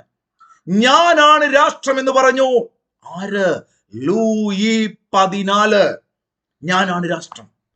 എനിക്ക് ശേഷം പ്രളയം എന്ന് പറഞ്ഞത് രണ്ടാമത്തെ ചങ്ങയ ലൂയി 15 അല്ലേ. അപ്പൊ ഫ്രഞ്ച് വിപ്ലവം നടക്കുമ്പോൾ ആരായിരുന്നു ഭരണാധികാരി? ലൂയി 16. നിങ്ങൾക്ക് റൊട്ടി ഇല്ലെങ്കിൽ എന്താ, കേക്ക് തിന്നുകൂടെ? ഞാൻ എപ്പോഴും പിള്ളേരോട് ഓഫ്ലൈനിലും ഓൺലൈനും പറയുന്നതാണ്. മേരി അന്റോയിനറ്റ് എന്ന് പറയുന്ന ലൂയി 16 പ്രിയപ്പെട്ട ഭാര്യ അല്ലെ, അവര് പറഞ്ഞ ഡയലോഗ് അല്ലേ, നിങ്ങൾക്ക് റൊട്ടി ഇല്ലെങ്കിൽ എന്താ, കേക്ക് തിന്നുകൂടെ? ചോദിക്കും. PSC റീസെന്റ് ചോദിച്ചു, നിങ്ങൾക്ക് റൊട്ടി ഇല്ലെങ്കിൽ എന്താ, കേക്ക് തിന്നൂടെ? കളിയാക്കി ജനങ്ങളോട് ചോദിക്കുകയാണ് മേരി അന്റോയിനറ്റ് അല്ലെ. അപ്പൊ പറഞ്ഞു വന്നത് ലൂയി 16 ഭാര്യ. ലൂയി 16 ഫ്രഞ്ച് വിപ്ലവം നടക്കുന്ന സമയത്ത് അവിടുത്തെ രാജാവ്. 14 പറഞ്ഞു ഞാനാണ് രാഷ്ട്രം, 15 പറഞ്ഞു എനിക്ക് ശേഷം പ്രളയം. കൃത്യമായിട്ട് പഠിക്കണം. അപ്പൊ ഇത് തെറ്റാണ്. അപ്പൊ ഇവിടെ നോക്കൂ, 1ഉം 2ഉം ശരിയാണെങ്കിൽ തെറ്റായ പ്രസ്താവന 3ഉം 4ഉം അല്ലെ. ഇത് ഓപ്ഷൻ ഡി, 3ഉം 4ഉം തെറ്റായ പ്രസ്താവന. മക്കളെ, ഫ്രഞ്ച് സമൂഹത്തെ കുറിച്ച് SCRT പറയുന്ന കുറച്ച് കാര്യങ്ങൾ ഒന്ന് പറയാം. ഫ്രഞ്ചില് ഈ വിപ്ലവം നടക്കുന്ന സമയത്ത് അവിടുത്തെ ഒരു സമൂഹം 3ആയിട്ട് കിടക്കുകയാണ്. ഒന്നാമത്തെ ഒരു എസ്റ്റേറ്റ് എന്ന് പറഞ്ഞുകൊണ്ട് പുരോഹിതന്മാരാണ്. പുരോഹിതന്മാർ, രാജാക്കന്മാരല്ല. അതിന് താഴെ രണ്ടാമത്തെ എസ്റ്റേറ്റ് എന്ന് പറഞ്ഞ് പ്രഭുക്കന്മാർ അല്ലെ, പ്രഭു ഈ പറയുന്ന ഭരിക്കുന്ന ആളുകളൊക്കെ. അതിന് താഴെയാണ് കച്ചവടക്കാരായിക്കോട്ടെ, എഴുത്തുകാരായിക്കോട്ടെ, ഡോക്ടർ ആയിക്കോട്ടെ, അഭിഭാഷകർ, എല്ലാ സമൂഹത്തിലെ കർഷകർ, എല്ലാവരും 3ആമത്തെ എസ്റ്റേറ്റ്. അപ്പൊ ഇവിടെ കൊടുത്ത കാര്യങ്ങൾ നിങ്ങളൊന്ന് വായിച്ചു നോക്കുക. ഞാൻ ചുമ്മാ ഒരു രസമായിട്ടൊന്ന് വായിച്ചു തരാം. 1ാമത്തെ എസ്റ്റേറ്റ് പുരോഹിതന്മാരാണ്. ആ പുരോഹിതന്മാർക്ക് ഇവിടെ ഒരു പോയിന്റ് സ്റ്റേറ്റ്മെന്റ് ആയിട്ട് വന്ന് നീക്കണം. അതുകൊണ്ട് മാത്രം ഞാൻ ഇത് പറഞ്ഞ സ്റ്റാർ ഇട്ട് വെക്കാം. തിതേ. മക്കളെ, പുരോഹിതന്മാർ, ആ പുരോഹിതന്മാരല്ലേ അന്നത്തെ കാലത്തെ സമൂഹമാണ് പറയുന്നത്. കർഷകർ നേരിട്ട് പുരോഹിതന്മാർക്ക് തതേ എന്നൊക്കെ പറഞ്ഞിട്ട് ആലോചിക്കുക, തിതേ എന്ന് പറയുന്ന ഒരു നികുതി കൊടുക്കണം. അത് മാത്രം ഇവിടെ ഇമ്പോർട്ടന്റ്. എല്ലാ നികുതികളും ഒന്നും കൊടുക്കാണ്ട് സുഖലോലുപരായി ജീവിക്കുന്ന ഏറ്റവും ഉയർന്ന പദവിയിലുള്ള ഫ്രഞ്ച് സമൂഹത്തിലെ വിഭാഗമായിരുന്നു 1ാമത്തെ എസ്റ്റേറ്റ് അഥവാ പുരോഹിതന്മാർ. അവർക്ക് കർഷകർ കൊടുത്തത് തിതേ. അത് പഠിക്കാൻ വേണ്ടി ഏത് പറഞ്ഞു? തിതേ. എന്നാൽ നോക്കൂ നിങ്ങൾ, ഈ പറയുന്ന 2ാമത്തെ എസ്റ്റേറ്റ് അതാണ് പ്രഭുക്കന്മാർ അല്ലെ. അവിടെ അവരെ കുറിച്ച് പറയുന്ന കാര്യങ്ങൾ വായിച്ചു. ആഡംബര ജീവൻ നയിക്കുന്നു, നികുതി ഒഴിവാക്കുന്നു, വിശാലമായ ഭൂപ്രദേശമുള്ള ആളുകളാണ് പ്രഭുക്കന്മാർ, അങ്ങനെയൊക്കെ ഉണ്ട്. എന്നാൽ നിങ്ങൾ ശ്രദ്ധിക്കണം, ഈ ഭരിക്കുന്ന ആളുകൾക്ക്, ഭരണത്തില് ഭരിക്കുന്ന ആളുകൾക്ക് സർക്കാരിന് കർഷകർ ഒരു നികുതി കൊടുക്കണം. ആ നികുതിയാണ് തൈലം എന്ന് ആലോചിക്കുക. സർക്കാർ നല്ല തൈലം ഇട്ട് കൊടുക്കണം, പ്രഭുക്കന്മാർക്ക് തിതേ. എന്താണ്? തൈലേ. ഈ 2 പോയിന്റ് പഠിക്കാനാട്ടോ ഞാനിത് പറഞ്ഞത്. എന്തായിരുന്നു ഫ്രഞ്ച് സമൂഹത്തിലെ 1ാമത്തെ എസ്റ്റേറ്റ് അഥവാ കർഷകര് പ്രഭുക്കന്മാർക്കല്ല പുരോഹിതന്മാർക്ക് കൊടുത്തത്? തിതേ. എന്നാൽ സർക്കാരിന് ഈ പറയുന്ന കർഷകര് അല്ലെങ്കിൽ ജനങ്ങൾ, 3ാമത്തെ എസ്റ്റേറ്റിലെ ജനങ്ങൾ കൊടുത്തത് എന്തായിരുന്നു? തൈല എന്ന് പറയുന്ന ഭൂനികുതിയായിരുന്നു. അതൊന്ന് ഓർത്ത് വെച്ചാൽ മാത്രം മതി. ഫ്രഞ്ച് വിപ്ലവത്തെ കുറിച്ച് കുറച്ച് കാര്യങ്ങൾ. വിപ്ലവങ്ങളുടെ മാതാവ് എന്നറിയപ്പെടുന്നു. സ്വാതന്ത്ര്യം, സമത്വം, സാഹോദര്യം എല്ലാവർക്കും പറയുന്ന മുദ്രാവാക്യമാണ്. രാജ്യം എന്നത് പ്രദേശമല്ല, രാജ്യത്തെ ജനങ്ങളാണെന്ന് പ്രഖ്യാപിച്ച വിപ്ലവമാണ്. ജനകീയ പരമാധികാരം എന്ന ആശയം മനുഷ്യരാശിക്ക് നൽകിയത് ഫ്രഞ്ച് വിപ്ലവമാണ്. യൂറോപ്പിലെ ഫ്യൂഡൽ വ്യവസ്ഥയുടെ അന്ത്യത്തിന് വഴിയൊരുക്കിയ വിപ്ലവമാണ് ഫ്രഞ്ച് വിപ്ലവം. ദേശീയതയുടെ ആവിർഭാവത്തിന് വഴിയൊരുക്കിയ വിപ്ലവമാണ് ഫ്രഞ്ച് വിപ്ലവം. നിങ്ങൾ വായിച്ചു നോക്കുക. ഇതിന്റെ PDF ഫ്രീ ആയിട്ട് നമ്മുടെ ടെലഗ്രാം ചാനലിൽ കൊടുക്കാൻ. ഞാൻ നല്ല കിടുക്കാച്ചി PDF ആയതുകൊണ്ട് നിങ്ങൾക്ക് ആവശ്യമുണ്ടെന്ന് എനിക്കറിയാം. അപ്പൊ ടെലഗ്രാമിന്റെ ലിങ്ക് എവിടെ കിട്ടും? നമ്മുടെ കമന്റ് ബോക്സിൽ ചെക്ക് ചെയ്യാം. ദേശീയ അസംബ്ലിയുടെ പരിഷ്കാരങ്ങൾ എന്ന് പറഞ്ഞ SCRT കൊടുത്ത കുറച്ച് കാര്യങ്ങളുണ്ട്. ഈ പറയുന്ന കാര്യങ്ങളിലേക്കകത്ത് നിങ്ങൾ ശ്രദ്ധിക്കേണ്ട കുറച്ച് കാര്യങ്ങളുണ്ട്. അവിടെ 2 വിഭാഗം ഉണ്ടായിരുന്നു ദേശീയ അസംബ്ലിയിൽ, ജാക്കോബിനുകളും ജിറോണ്ടിസ്റ്റുകളും. ഇതാ ഇവിടെ കൊടുത്തിട്ടുണ്ട്, ശ്രദ്ധിക്കണേ. ഇത് PYക്ക് മുമ്പ് വന്നുകൊണ്ട് ഞാനിതാ എടുത്തു പറയാണ്. ഇവിടെ പോയി ഇതാ ജാക്കോബിയൻ ക്ലബിൽ അംഗമായിരുന്ന ഇന്ത്യയിലെ നാട്ടുരാജാവ് അല്ലെങ്കിൽ ഇന്ത്യയിലെ പോരാളി ആരെന്ന് ചോദിച്ചിട്ടുണ്ട്? നമ്മുടെ ടിപ്പു സുൽത്താനാണ്. എടാ, ടിപ്പു എന്ന് കേൾക്കുമ്പോൾ നിങ്ങൾക്ക് എന്താ തോന്നുന്നത്? ടിപ്പ് ഒരു പാവാണ്. ടിപ്പ് വളരെ അഗ്രസീവ് അല്ലേ? ടിപ്പ് നല്ല പുലിക്കുട്ടിയല്ലേ? അതുകൊണ്ട് ജാക്കോബിയൻ എന്ന് കേൾക്കുമ്പോൾ എന്താണ്? അത് തീവ്ര ദേശീയവാദികൾ അല്ലെങ്കിൽ തീവ്ര നിലപാടുള്ളവർ, സ്ട്രോങ് ആളുകൾ. അപ്പോ ജിറോണ്ടിസ്റ്റുകൾ, ഈ ജെറണ്ടോ എന്നൊക്കെ കേൾക്കുന്ന ഒരു പ്രായം ചെന്നൊരു മിതവാദികളല്ല. എന്താണ്? ജിറോണ്ടിസ്റ്റുകൾ. അവര് മിതവാദികളായിരുന്നു. ഓക്കെ, പ്രധാനപ്പെട്ട ആ ഒരു വിഭാഗമായിട്ട്. അപ്പൊ രാജവാഴ്ചക്കെതിരെ അവിടെ ജാക്കോബിയനുകളെയും അല്ലെങ്കിൽ ഈ പറയുന്ന ജെറോണ്ടിസ്റ്റുകളൊക്കെ പല ഇടപെടലുകൾ നടന്നു. അതിന്റെ കാര്യങ്ങളൊക്കെ കൂടെ പറയുന്നുണ്ട്. 1792 ഫ്രാൻസ് ഒരു റിപ്പബ്ലിക് ആയിട്ട് മാറുകയാണ്. ഇതാണ് ഇവിടെ ഇമ്പോർട്ടന്റ് ആയ പോയിന്റ്. 1792 ദേശീയ കൺവെൻഷൻ എന്നറിയപ്പെടുന്ന പുതിയ നിയമനിർമ്മാണ സഭ സമ്മേളിച്ച് ഫ്രാൻസിനെ ഒരു റിപ്പബ്ലിക്കായി പ്രഖ്യാപിക്കുകയാണ്. അങ്ങനെ രാജവാഴ്ച അവസാനിക്കുന്നു. അവിടെ പിന്നീട് ജാക്കോബിനുകളുടെ നേതൃത്വത്തിൽ വലിയ ഒരു മുന്നേറ്റം, എന്ന് വെച്ചാൽ തീവ്ര നിലപാടുള്ളല്ലേ. അങ്ങനെ അവിടെ രാജാവായിരുന്ന ലൂയി 16-നെയും പത്നി ഈ പറഞ്ഞ മേരി ആന്റോയിനേറ്റിനെ ഉൾപ്പെടെ വധശിക്ഷയ്ക്ക് വിധേയമാക്കി. അല്ലെ, ഗില്ലറ്റിൻ, നിങ്ങൾക്കറിയാം, അങ്ങനെ ആ സാധനം വെച്ചുകൊണ്ടുതാ ഗില്ലറ്റിനുള്ള ഫോട്ടോ ഒക്കെ ഉണ്ട്. പിന്നെ ഒരു ഭീകര വാഴ്ചയായിരുന്നു, റീജിയൻ ഓഫ് ടെറർ എന്ന് നമുക്ക് വിളിക്കാം. ഇതാണ് നേരത്തെ ചോദ്യത്തിൽ ഉണ്ടായിരുന്നത് കേട്ടോ. 1793 കണ്ട നിങ്ങൾ വർഷം 1793. ഈ ചങ്ങാതിയുടെ പേരാണ് നമ്മൾ നേരത്തെ കണ്ടത്. എന്താണ്? റോബിസ്പിയർ. ഫ്രാൻസിന്റെ ആഭ്യന്തര കാര്യങ്ങൾ നിയന്ത്രിച്ചുകൊണ്ട് റോബിസ്പിയറുടെ നേതൃത്വത്തിൽ ഒരു പൊതുസുരക്ഷാ കമ്മിറ്റി രൂപീകരിച്ചു. അദ്ദേഹത്തിന് 2 ശിങ്കിടികൾ ഉണ്ടായിരുന്നു. പേര് SCRT പഠിച്ചോളുക. Mirabeau and Danton.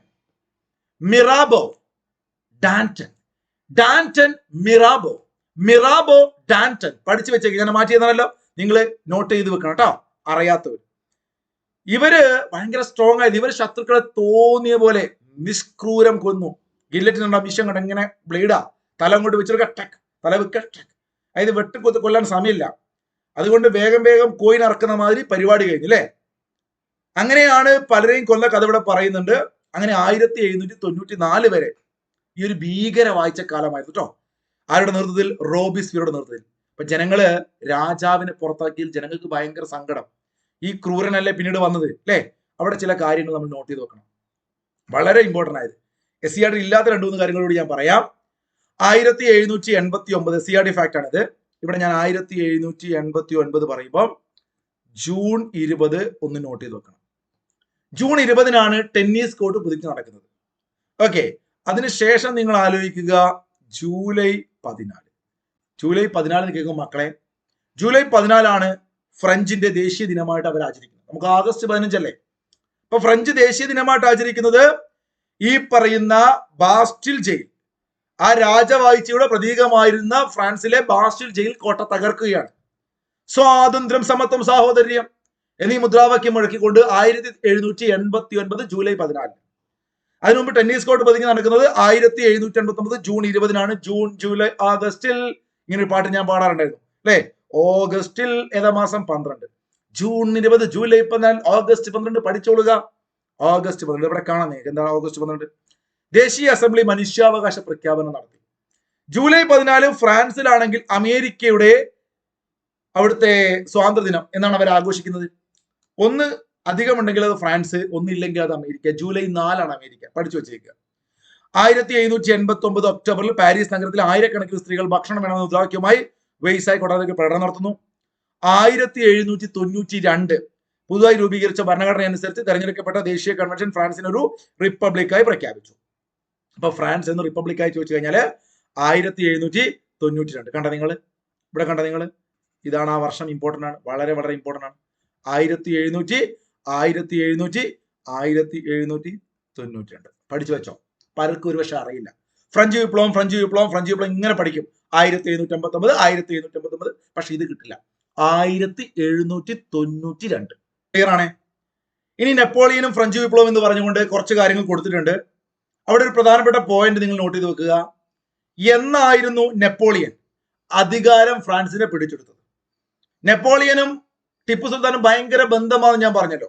നിങ്ങൾക്കറിയാം, ചരിത്രം ഇന്ത്യൻ ഹിസ്റ്ററി പഠിച്ച സമയത്ത് ഞാനത് പറഞ്ഞിട്ടുണ്ട്. ഇന്ത്യൻ ഹിസ്റ്ററി ഒക്കെ ക്ലാസ് മുഴുവൻ എടുത്തിട്ടുണ്ട് കേട്ടോ. നിങ്ങൾക്ക് വേണമെങ്കിൽ പ്ലേലിസ്റ്റ് ചെക്ക് ചെയ്ത് കാണാം. അപ്പൊ 1799 മെയ് മാസം 4-ാം തീയതി ടിപ്പു മരണപ്പെട്ട കഥ ഞാൻ പറഞ്ഞല്ലോ. ഈ വർഷം നിങ്ങൾ നോട്ട് ചെയ്ത് വെക്കാൻ വേണ്ടി പറയാണ്. ഈ വർഷമാണ് ഫ്രാൻസിന്റെ അധികാരം. ഇഷ്ടപ്പെട്ട് പഠിച്ചാൽ മതിടാ അല്ലെ. നിങ്ങൾ നേരത്തെ 1769 ജനിച്ചു പറഞ്ഞു, 1799 പിടിച്ചു എന്ന് പറഞ്ഞു, 1815 വാട്ടർലൂ യുദ്ധം പറഞ്ഞു, 1821 മരണപ്പെട്ടു പോയത്. ഇത്രയേ ഉള്ളൂ, സിമ്പിൾ. ബാക്കി നിങ്ങൾ എന്ത് ചെയ്യുക, ഒന്ന് വായിച്ചു നോക്കുക കേട്ടോ. നെപ്പോളിയനെ കുറിച്ച് പറയുമ്പോൾ കർഷകരെ കൃഷിഭൂമിയുടെ ഉടമകളാക്കി, പൊതുകടം ഇല്ലാതാക്കാൻ ഈ പറയുന്ന സിങ്കിങ് ഫണ്ട് എന്ന പേരിൽ ഒരു പ്രത്യേക ഫണ്ട് രൂപീകരിച്ചു. ഒരുപാട് കാര്യങ്ങൾ ചെയ്തു അവിടെ കേട്ടോ. സാമ്പത്തിക പ്രവർത്തനങ്ങൾക്ക് വേണ്ടിയിട്ട് ബാങ്ക് ഓഫ് ഫ്രാൻസ് സ്ഥാപിച്ചു. ഇത് വളരെ ഇമ്പോർട്ടന്റ് ആയ ഒരു പോയിന്റ് ആണ്, ചോദിക്കും ചിലപ്പോൾ സ്റ്റേറ്റ്മെന്റ് ആയിട്ട് ഇടും. ബാങ്ക് ഓഫ് ഫ്രാൻസ് സ്ഥാപിച്ചത് ആരാണ്? നെപ്പോളിയൻ ബോണപ്പാർട്ടാണ്. സെറ്റ് ആണല്ലോ. അടുത്ത ക്വസ്റ്റ്യനിലേക്ക് പോട്ടെ. തെറ്റായ ജോഡികൾ ഏതെല്ലാം? 1912 ചൈനീസ് റിപ്പബ്ലിക് നിലവിൽ വന്ന വർഷമാണ്. നമ്മൾ ഓൾറെഡി പഠിച്ചു, അപ്പൊ അത് ശരിയാണ്. 1789 അമേരിക്കൻ സ്വാതന്ത്ര്യ പ്രഖ്യാപനം നടന്നു. നമ്മൾ ഓട്ടോമാറ്റിക്കലി ചിന്തിക്കും ശരിയാണല്ലോ എന്ന്. കാരണം ഫ്രഞ്ച് വിപ്ലവം നടക്കുന്ന സമയത്ത് അമേരിക്കയിൽ എന്തുകൊണ്ട്? അമേരിക്കയിൽ ഭരണഘടന നിലവിൽ വന്നാണ്. അപ്പൊ ഇത് തെറ്റാണ്. 1922 സോവിയറ്റ് യൂണിയൻ നിലവിൽ വന്ന വർഷമാണ്. സ്വാഭാവികമായിട്ടും ശരിയാണ്. 1919 സർവ്വരാജ്യ സഖ്യം നിലവിൽ വന്നു. നമ്മൾ ചിന്തിക്കും ശരിയാണെന്ന്. എന്നാൽ ശരിയാണോ? അല്ല. ഇവിടെ രണ്ട് ഡേറ്റുകൾ ശ്രദ്ധിക്കുക. എന്നാണ് അമേരിക്കൻ സ്വാതന്ത്ര്യ പ്രഖ്യാപനം നടന്നത്? 1776. ഞാൻ നേരത്തെ പറഞ്ഞ ഡേറ്റ് അല്ലേ? ജൂലൈ മാസം 4-ാം തീയതി. ശരിയായ ജോഡികൾ ഏതെല്ലാം? ശരിയായത് കണ്ടെത്തണം. കരിങ്കുപ്പായക്കാർ ചിയാങ് കൈഷക്. നിങ്ങൾക്ക് അറിയാം അത് തെറ്റാണ്. നമ്മളിപ്പോ ചൈനീസ് വിപ്ലവം പഠിച്ചപ്പോൾ ഉണ്ടെങ്കിൽ പറയായിരുന്നു അല്ലെ. ബ്രൗൺ ഷർട്ട് നിങ്ങൾക്കറിയാം, തവിട്ട് കുപ്പായം, ബ്രൗൺ ഷർട്ട് ഹിറ്റ്ലറാണ്. ലോകത്തിലെ ഏറ്റവും ക്രൂരനായ ഹിറ്റ്ലറിന്റെ ആ ഒരു സേന ബ്രൗൺ ഷർട്ട്സ് ആണ്. അപ്പൊ ശരിയായതൊന്നും കിട്ടി. ചുവപ്പ് സേന മാവോ സേതു. ചുവപ്പ് സേന എന്നാ പറഞ്ഞത്. ഷർട്ടിന്റെ കാര്യം ഞാൻ നേരത്തെ എടുത്തു പറഞ്ഞു. ചെമ്പട അല്ലെ, ആ റെഡ് ആർമി, ചുവപ്പ് സേന ശരിയാണ്. ചുവപ്പ് കുപ്പായക്കാർ, കണ്ടു, ഇതാ ഞാൻ പറഞ്ഞ ചെറിയൊരു വ്യത്യാസം ഉണ്ട്, ശ്രദ്ധിക്കണം. ചുവപ്പ് കുപ്പായക്കാർ എന്ന് പറഞ്ഞാൽ നമ്മള് തെറ്റിദ്ധരിക്കും. ഒരു പക്ഷേ ഇത് തെറ്റാണെന്നൊക്കെ ചിന്തിക്കും പരീക്ഷ ആള്. ഗ്യാരിബാൾഡി, ഇറ്റലിയിലെ ഒരു ഭരണാധികാരിയായിരുന്നു ഗ്യാരിബാൾഡി. ഇദ്ദേഹത്തെ കുറിച്ച് പഠിക്കാനുണ്ട് നമുക്ക്. ഇതെന്താണ്? ചുവപ്പ് കുപ്പായക്കാർ എന്ന് പറഞ്ഞ ഗ്യാരിബാൾഡി ശരിയാണ്. അപ്പൊ ഇവിടെ ഏതൊക്കെയാണ് ശരി? ചുവപ്പ് കുപ്പായക്കാർ ഗ്യാരിബാൾഡി ശരിയാണ്. ചുവപ്പ് സേന മാവോ സേതുങ് ശരിയാണ്. അതുപോലെ തന്നെ ബ്രൗൺ ഷർട്ട്. അപ്പൊ 2, 3, 4 ഓപ്ഷൻ ഡി ആണ്. ഇവിടെ ചിയാങ് കൈഷക് മാത്രമാണ് തെറ്റുള്ളത് കേട്ടോ, പഠിച്ചു വെക്കണേ. റഷ്യൻ വിപ്ലവത്തെ അടിസ്ഥാനമാക്കി സെർഗി ഐസൻസ്റ്റീൻ സംവിധാനം ചെയ്ത സിനിമ ഏതാണ്? ഗ്രാൻഡ് ഇല്യൂഷൻ ഒക്കെ കേൾക്കുമ്പോൾ ഞാനൊരു മഴ പഠിപ്പിച്ചിരുന്നു. യാങ് റെനെ എന്നൊക്കെ പറഞ്ഞിട്ട് അല്ലെ. ഗ്രാൻഡ് ആയിട്ട് റെയിൻ, ഇതൊക്കെ കോഡാക്കി മുമ്പ് പഠിപ്പിച്ചിട്ടുണ്ട്. 1-ാം ലോക മഹായുദ്ധം, 2-ാം ലോക മഹായുദ്ധം. കൂട്ടുകാരൻ, നിങ്ങൾക്ക് 1-ാം ലോക മഹായുദ്ധം, 2-ാം ലോക മഹായുദ്ധം ക്ലാസ് ആയിട്ട് വേണമെങ്കിൽ നമ്മുടെ മറ്റൊരു ചാനലിൽ നമ്മൾ ഇംഗ്ലണ്ടിലെ വിപ്ലവമൊക്കെ ക്ലാസ് എടുത്തിട്ടുണ്ട്. ഡീറ്റെയിലും അടിപൊളി ക്ലാസ് വേണമെങ്കിൽ നിങ്ങൾ ജസ്റ്റ് ഒന്ന് കമന്റ് ചെയ്യാം കേട്ടോ. അപ്പൊ ഗ്രാൻഡ് ഇല്യൂഷൻ ഒക്കെ നിങ്ങൾക്ക് അറിയാം. ഇതിന്റെ ഉത്തരം ബാറ്റിൽ ഷിപ്പ് പൊട്ടൻകിനാണ്. പാത്ത് ഓഫ് ഗ്ലോറി, ഇതെല്ലാം കോഡാക്കി പഠിപ്പിച്ചിട്ടുണ്ട്. സിനിമകള് വളരെ ഇമ്പോർട്ടന്റ് ആണ്. സിനിമകള് ഒട്ടുമിക്ക എല്ലാ പരീക്ഷകൾക്കും ചോദിക്കാറുണ്ട്. 1-ാം ലോക മഹായുദ്ധത്തിന്റെ ഭാഗമായിട്ടുള്ള സിനിമ, 2-ാം ലോക മഹായുദ്ധത്തിന്റെ ഭാഗമായിട്ടുള്ള സിനിമ, റഷ്യൻ വിപ്ലവത്തിന്റെ ഭാഗമായിട്ടുള്ള സിനിമകൾ ചോദിക്കാറുണ്ട്. അപ്പോൾ റഷ്യൻ വിപ്ലവത്തെ അടിസ്ഥാനമാക്കി സെർഗി ഐസൻസ്റ്റീൻ, ഈ പേര് പഠിച്ചു വെച്ചേക്കുക. ആ സിനിമയാണ് ബാറ്റിൽ ഷിപ്പ് പൊട്ടൻകിൻ. ഇദ്ദേഹത്തിന്റെ വളരെ വിഖ്യാതമായ ഒരു സിനിമയുണ്ട്. അത് ഏതാണെന്ന് അറിഞ്ഞേക്ക്. അത് October, the days that shook the world, ലോകത്തെ പിടിച്ചു കുലുക്കിയ 10 ദിവസങ്ങൾ എന്ന കൃതി ഒരുപാട് തവണ, അതാ ഞാൻ റിപ്പീറ്റ് ചെയ്ത് സ്റ്റാർ ഇട്ട് വെക്കാം, ഒരുപാട് തവണ കേരള PSC ചോദിച്ച കൃതിയാണ്. ലോകത്തെ പിടിച്ചു കുലുക്കിയ 10 ദിവസങ്ങളാണ്. അത് വായിക്കണം. ജോൺ റീഡ് അദ്ദേഹത്തിന്റെ ഈ ഒരു ബുക്ക് സിനിമയാക്കിയിരുന്നു. ആര്? സെർഗി ഐസൻസ്റ്റീൻ ട്ടോ. October 10 days that shook the world, 10 days that shook the world, അത് സെർഗി ഐസൻസ്റ്റീന്റെ സിനിമയാണ്. കൂടാതെ അദ്ദേഹം കരിങ്കടലിലെ റഷ്യൻ യുദ്ധക്കപ്പലായ പൊട്ടൻകിനിൽ നാവികർ നടത്തിയ കലാപത്തെക്കുറിച്ചും അദ്ദേഹം സിനിമയാക്കിയതാണ്. ഏത്? ബാറ്റിൽ ഷിപ്പ് പൊട്ടൻകിൻ ട്ടോ. സർ ചക്രവർത്തിയുടെ ഭരണകാലത്തെ ഒരു യഥാർത്ഥ സംഭവമായിരുന്നു. അതിനെ അധികരിച്ചുകൊണ്ട് സെർഗി ഐസൻസ്റ്റീൻ സംവിധാനം ചെയ്ത സിനിമയാണ് ബാറ്റിൽ ഷിപ്പ് പൊട്ടൻകിൻ. മകളെ, റഷ്യൻ വിപ്ലവത്തെ സ്വാധീനിച്ച സാഹിത്യകാരന്മാർ ആരൊക്കെ? Leo Tolstoy. ഇഷ്ടപ്പെട്ട് പഠിക്കണം. നിങ്ങളുടെ മനസ്സിലേക്ക് തെറ്റാൻ സാധ്യതയുള്ള ഒരു പോയിന്റ് ആണ്. റഷ്യൻ വിപ്ലവത്തിന്റെ പ്രവാചകൻ എന്ന് കേൾക്കുമ്പോൾ റൂസോ എന്ന് വരും. ഒരിക്കലും വരരുത്. റഷ്യയിൽ അതുള്ളതുകൊണ്ട് റഷ്യ അല്ല റൂസോ എന്ന് ഉറപ്പിച്ചു പഠിക്കണം. ഫ്രഞ്ച് വിപ്ലവത്തിന്റെ പ്രവാചകനാണ് റൂസോ. റഷ്യൻ വിപ്ലവം എന്ന് കേട്ടാൽ റൂസോ അല്ല, ഓപ്പോസിറ്റ്. അത് ഫ്രാൻസ് കൊടുക്കുക. റഷ്യൻ വിപ്ലവം ലിയോ ടോൾസ്റ്റോയ് അല്ലെ. ഗാന്ധിജിയുടെ ആത്മീയ ഗുരു എന്നറിയപ്പെടുന്നത് ലിയോ ടോൾസ്റ്റോയ് ആണ്. ഇദ്ദേഹം കണ്ടോ, അദ്ദേഹത്തിന്റെ ഏറ്റവും പ്രധാനപ്പെട്ട കൃതിയാണ് യുദ്ധവും സമാധാനവും, അന്ന കരീനീന. പഠിച്ചു വെച്ചേക്കുക. ലിയോ ടോൾസ്റ്റോയ്, യുദ്ധവും സമാധാനവും, അന്ന കരീനീന. പഠിച്ചു വെക്കുക. അന്ന കരീനയും യുദ്ധവും സമാധാനവും. Maxim Gorky. അമ്മ മാക്സ് ഇട്ടിട്ടാണ് നമ്മൾ വീട്ടിലൊക്കെ നിൽക്കാറല്ലേ. മാക്സിം ഗോർക്കി എന്ന് കേൾക്കുമ്പോൾ അമ്മ എന്ന കൃതി ഓർത്ത് വെച്ചേക്കണം. നോക്കൂ, റഷ്യൻ വിപ്ലവവുമായി ബന്ധപ്പെട്ട ഒരുപാട് ചിന്തകരുണ്ട്. ചിലപ്പോൾ ചോദിക്കാം, ഇവാൻ തുർഗനോവ് ഏത് വിപ്ലവവുമായി ബന്ധപ്പെട്ട വ്യക്തിയാണ്? ആന്റൺ ചെക്കോവ് ഏത് വിപ്ലവമായി? റഷ്യൻ വിപ്ലവം. സ്ലാവിൻസ്കി, മെൻഡലിയേഫ്, നമുക്കറിയാം ശാസ്ത്രജ്ഞനായ മെൻഡലിയേഫ് അല്ലെ, അദ്ദേഹം റഷ്യൻ വിപ്ലവവുമായി ബന്ധപ്പെട്ടിരിക്കുന്നു. മെൻഡലിയേഫ്, ഇവാൻ തുർഗനോവ്, ആന്റൺ ചെക്കോവ്, സ്ലാവിൻസ്കി ഒക്കെ പഠിച്ചു വെക്കുക. ഇനി ഒരു പക്ഷെ നിങ്ങൾ റാങ്ക് ഫയലൊക്കെ പഠിച്ചു പോകുന്നവർക്ക് ഓർമ്മയില്ലാത്തൊരു പോയിന്റ്, ഒരു നല്ല ക്വസ്റ്റ്യൻ പറഞ്ഞുതരാം. റഷ്യൻ വിപ്ലവം ഞാൻ പിന്നീട് ക്ലാസ് എടുക്കും കേട്ടോ. ഓക്കെ, ഇപ്പോൾ ബ്ലഡി സൺഡേയെ കുറിച്ചൊക്കെ ഒരുപാട് കഥകൾ, ഇപ്പം എന്തായിരുന്നു ഫെബ്രുവരി വിപ്ലവം, എന്തായിരുന്നു ഒക്ടോബർ വിപ്ലവം ഒക്കെ പഠിപ്പിക്കാനുണ്ട്. ഇപ്പൊ സമയമില്ലാത്തതുകൊണ്ട് ഞാൻ പറയില്ല, മുഴുവൻ നിങ്ങൾ പഠിച്ചിട്ടുണ്ടാവും. ചിമ്മിനി സ്വീപ്പ് ഒരു പക്ഷേ അറിയണ്ടാവില്ല. നേരത്തെ ഞാൻ പറഞ്ഞു, റോബിസ്ഫിയറിനെ പോലെയുള്ള ക്രൂരന്മാരായ ആളുകള് അല്ലെ, ആ ആളുകൾ എന്ത് ചെയ്യുന്നു? ഫ്രാൻസില് അവിടുത്തെ ലൂയി 16 ഭാര്യയൊക്കെ കൊന്ന കഥ പറഞ്ഞു. അതുപോലെ തന്നെ റഷ്യൻ വിപ്ലവത്തിന് ശേഷം നടന്നൊരു ദാരുണമായ സംഭവമാണ് അവിടുത്തെ സാർ ചക്രവർത്തിയെയും കുടുംബത്തെയും കൂട്ടക്കൊല ചെയ്ത സംഭവം. ആ ഒരു ചിമ്മിനി കൂടെ ആലോചിക്കുക, അവിടെ ഇട്ട് സൗണ്ട് ഒന്നും പുറത്തേക്ക് പോകാത്ത രൂപത്തിലേക്ക് ക്രൂരമായിട്ട് ഇവരെ കൊന്നു. അപ്പൊ അതുകൊണ്ടാണ് ചിമ്മിനി സ്വീപ്പ് എന്ന് വിളിക്കുന്നത്. ഇതൊരു അങ്ങനത്തെ ഒരു റൂം ആയിരുന്നു, ശബ്ദമൊന്നും പുറത്തേക്ക് പോകാത്ത. ആ കഥകളൊക്കെ നമുക്ക് പിന്നീട് ഞാൻ അടിപൊളിയായിട്ട് ക്ലാസ് എടുത്തിട്ട് കേട്ടോ. അപ്പൊ ചിമ്മിനി സ്വീപ്പ് എന്ന സംഭവം ഏതുമായി ബന്ധപ്പെട്ടിരിക്കുന്നു? നമ്മുടെ റഷ്യൻ വിപ്ലവം. അതിനിടയിൽ ഒരു കാര്യം പറയാനുള്ളത്, നിങ്ങൾക്ക് താല്പര്യം ഉണ്ടെങ്കിൽ നമ്മുടെ വാട്സപ്പ് നമ്പർ നിങ്ങൾക്ക് ഇവിടെ കമന്റിൽ കാണാം, അല്ലെങ്കിൽ നിങ്ങൾ ജസ്റ്റ് അതിനകത്തേക്ക് മെസ്സേജ് അയച്ചു കഴിഞ്ഞാൽ നമ്മൾ ഈ അടുത്ത ആഴ്ച ആരംഭിക്കാൻ പോകുന്ന ഒരു ജനറൽ ബാച്ചുകളുണ്ട്. GK-യിൽ കംപ്ലീറ്റ് ക്ലാസ്സും നോട്ടും ഒക്കെ എടുത്തു തരുന്ന ഒരു ജനറൽ ബാച്ച് സ്റ്റാർട്ട് ചെയ്യുന്നുണ്ട് അടുത്ത്. എല്ലാ 10th ലെവൽ എക്സാമിനും, പ്രത്യേകിച്ച് +2 ലെവലും ഡിഗ്രിക്കാർക്കൊക്കെ ഉപകരിക്കാൻ പറ്റുന്ന ക്ലാസ്സുകളാണ്. ഇംഗ്ലീഷും മലയാളവും ഒഴിച്ചു നിർത്തിയിട്ട്, മാത്സ് ഒഴിച്ചു നിർത്തിയിട്ടുള്ള ടോപ്പിക്കുകളൊക്കെ നമ്മൾ ക്ലാസ് എടുക്കുന്നുണ്ട്. നിങ്ങൾക്ക് ഏത് എക്സാം ആണെങ്കിലും VFA, കമ്പനി ബോർഡ് LGS, അതുപോലെ തന്നെ ബിവറേജ് LD, വരാൻ പോകുന്ന ഒട്ടുമിക്ക എല്ലാ പരീക്ഷ, അസിസ്റ്റന്റ് സെയിൽസ്മാന്, ലാബേഴ്സിന്റെ ഏത് പരീക്ഷ നിങ്ങൾക്ക് ഉപകരിക്കാൻ വേണ്ടിയിട്ട് വേണ്ടവർക്ക് ഒന്ന് മെസ്സേജ് അയച്ചാൽ മതി കേട്ടോ. 1922 റഷ്യ എന്ത് സംഭവിക്കുന്നു? അവിടെ USSR എന്ന രൂപത്തിലേക്ക് റഷ്യൻ വിപ്ലവത്തിന് ശേഷം രൂപീകരിക്കുന്നു. 1922 സ്റ്റേറ്റ്മെന്റ് വന്നിരുന്നു അല്ലെ. USSR രൂപീകരിച്ചത് 1922 മക്കളെ 1924 റഷ്യയിൽ പുതിയ ഭരണഘടന നിലവിൽ വന്നത്. USSR ഒരുപാട് വർഷം ശീതയുദ്ധങ്ങൾക്കൊക്കെ ശേഷം 1991 നമ്മുടെ രാജ്യം നവ ഉദാരവൽക്കരണ നയങ്ങൾ അല്ലെ, LPG, ലിബറലൈസേഷൻ, പ്രൈവറ്റൈസേഷൻ, ഗ്ലോബലൈസേഷൻ, അത്തരത്തില് നരസിംഹറാവുവിന്റെ നേതൃത്വത്തില് നമ്മുടെ രാജ്യം ഇതൊക്കെ ആരംഭിക്കുന്ന വേളയിലാണ് ലോകത്ത് USSR എന്ന് പറയുന്ന ആ സോഷ്യലിസ്റ്റ് രാജ്യം നശിക്കുന്നത്. USSR തകരുന്നു 1991. 1922 USSR രൂപീകരിക്കുന്നു. 24 അവിടുത്തെ ഭരണഘടന നിലവിൽ വരുന്നു കേട്ടോ. അടുത്ത ക്വസ്റ്റ്യൻ, 1945 ഓഗസ്റ്റ് 9 നാഗസാക്കിയിൽ പ്രയോഗിച്ച ആറ്റം ബോംബ് ഏതാണ്? ലിറ്റിൽ ബോയ് ആണോ, ഫാറ്റ്മാൻ ആണോ? സംശയമായിരിക്കും, അത് ഫാറ്റ്മാൻ ആണ്. എന്നാൽ ഏതാണ്? റേഡിയം ആണോ, പ്ലൂട്ടോണിയം ആണോ? പ്ലൂട്ടോണിയം. അപ്പൊ ഫാറ്റ്മാൻ ആണ്, പഠിച്ചു വെച്ചേക്കുക.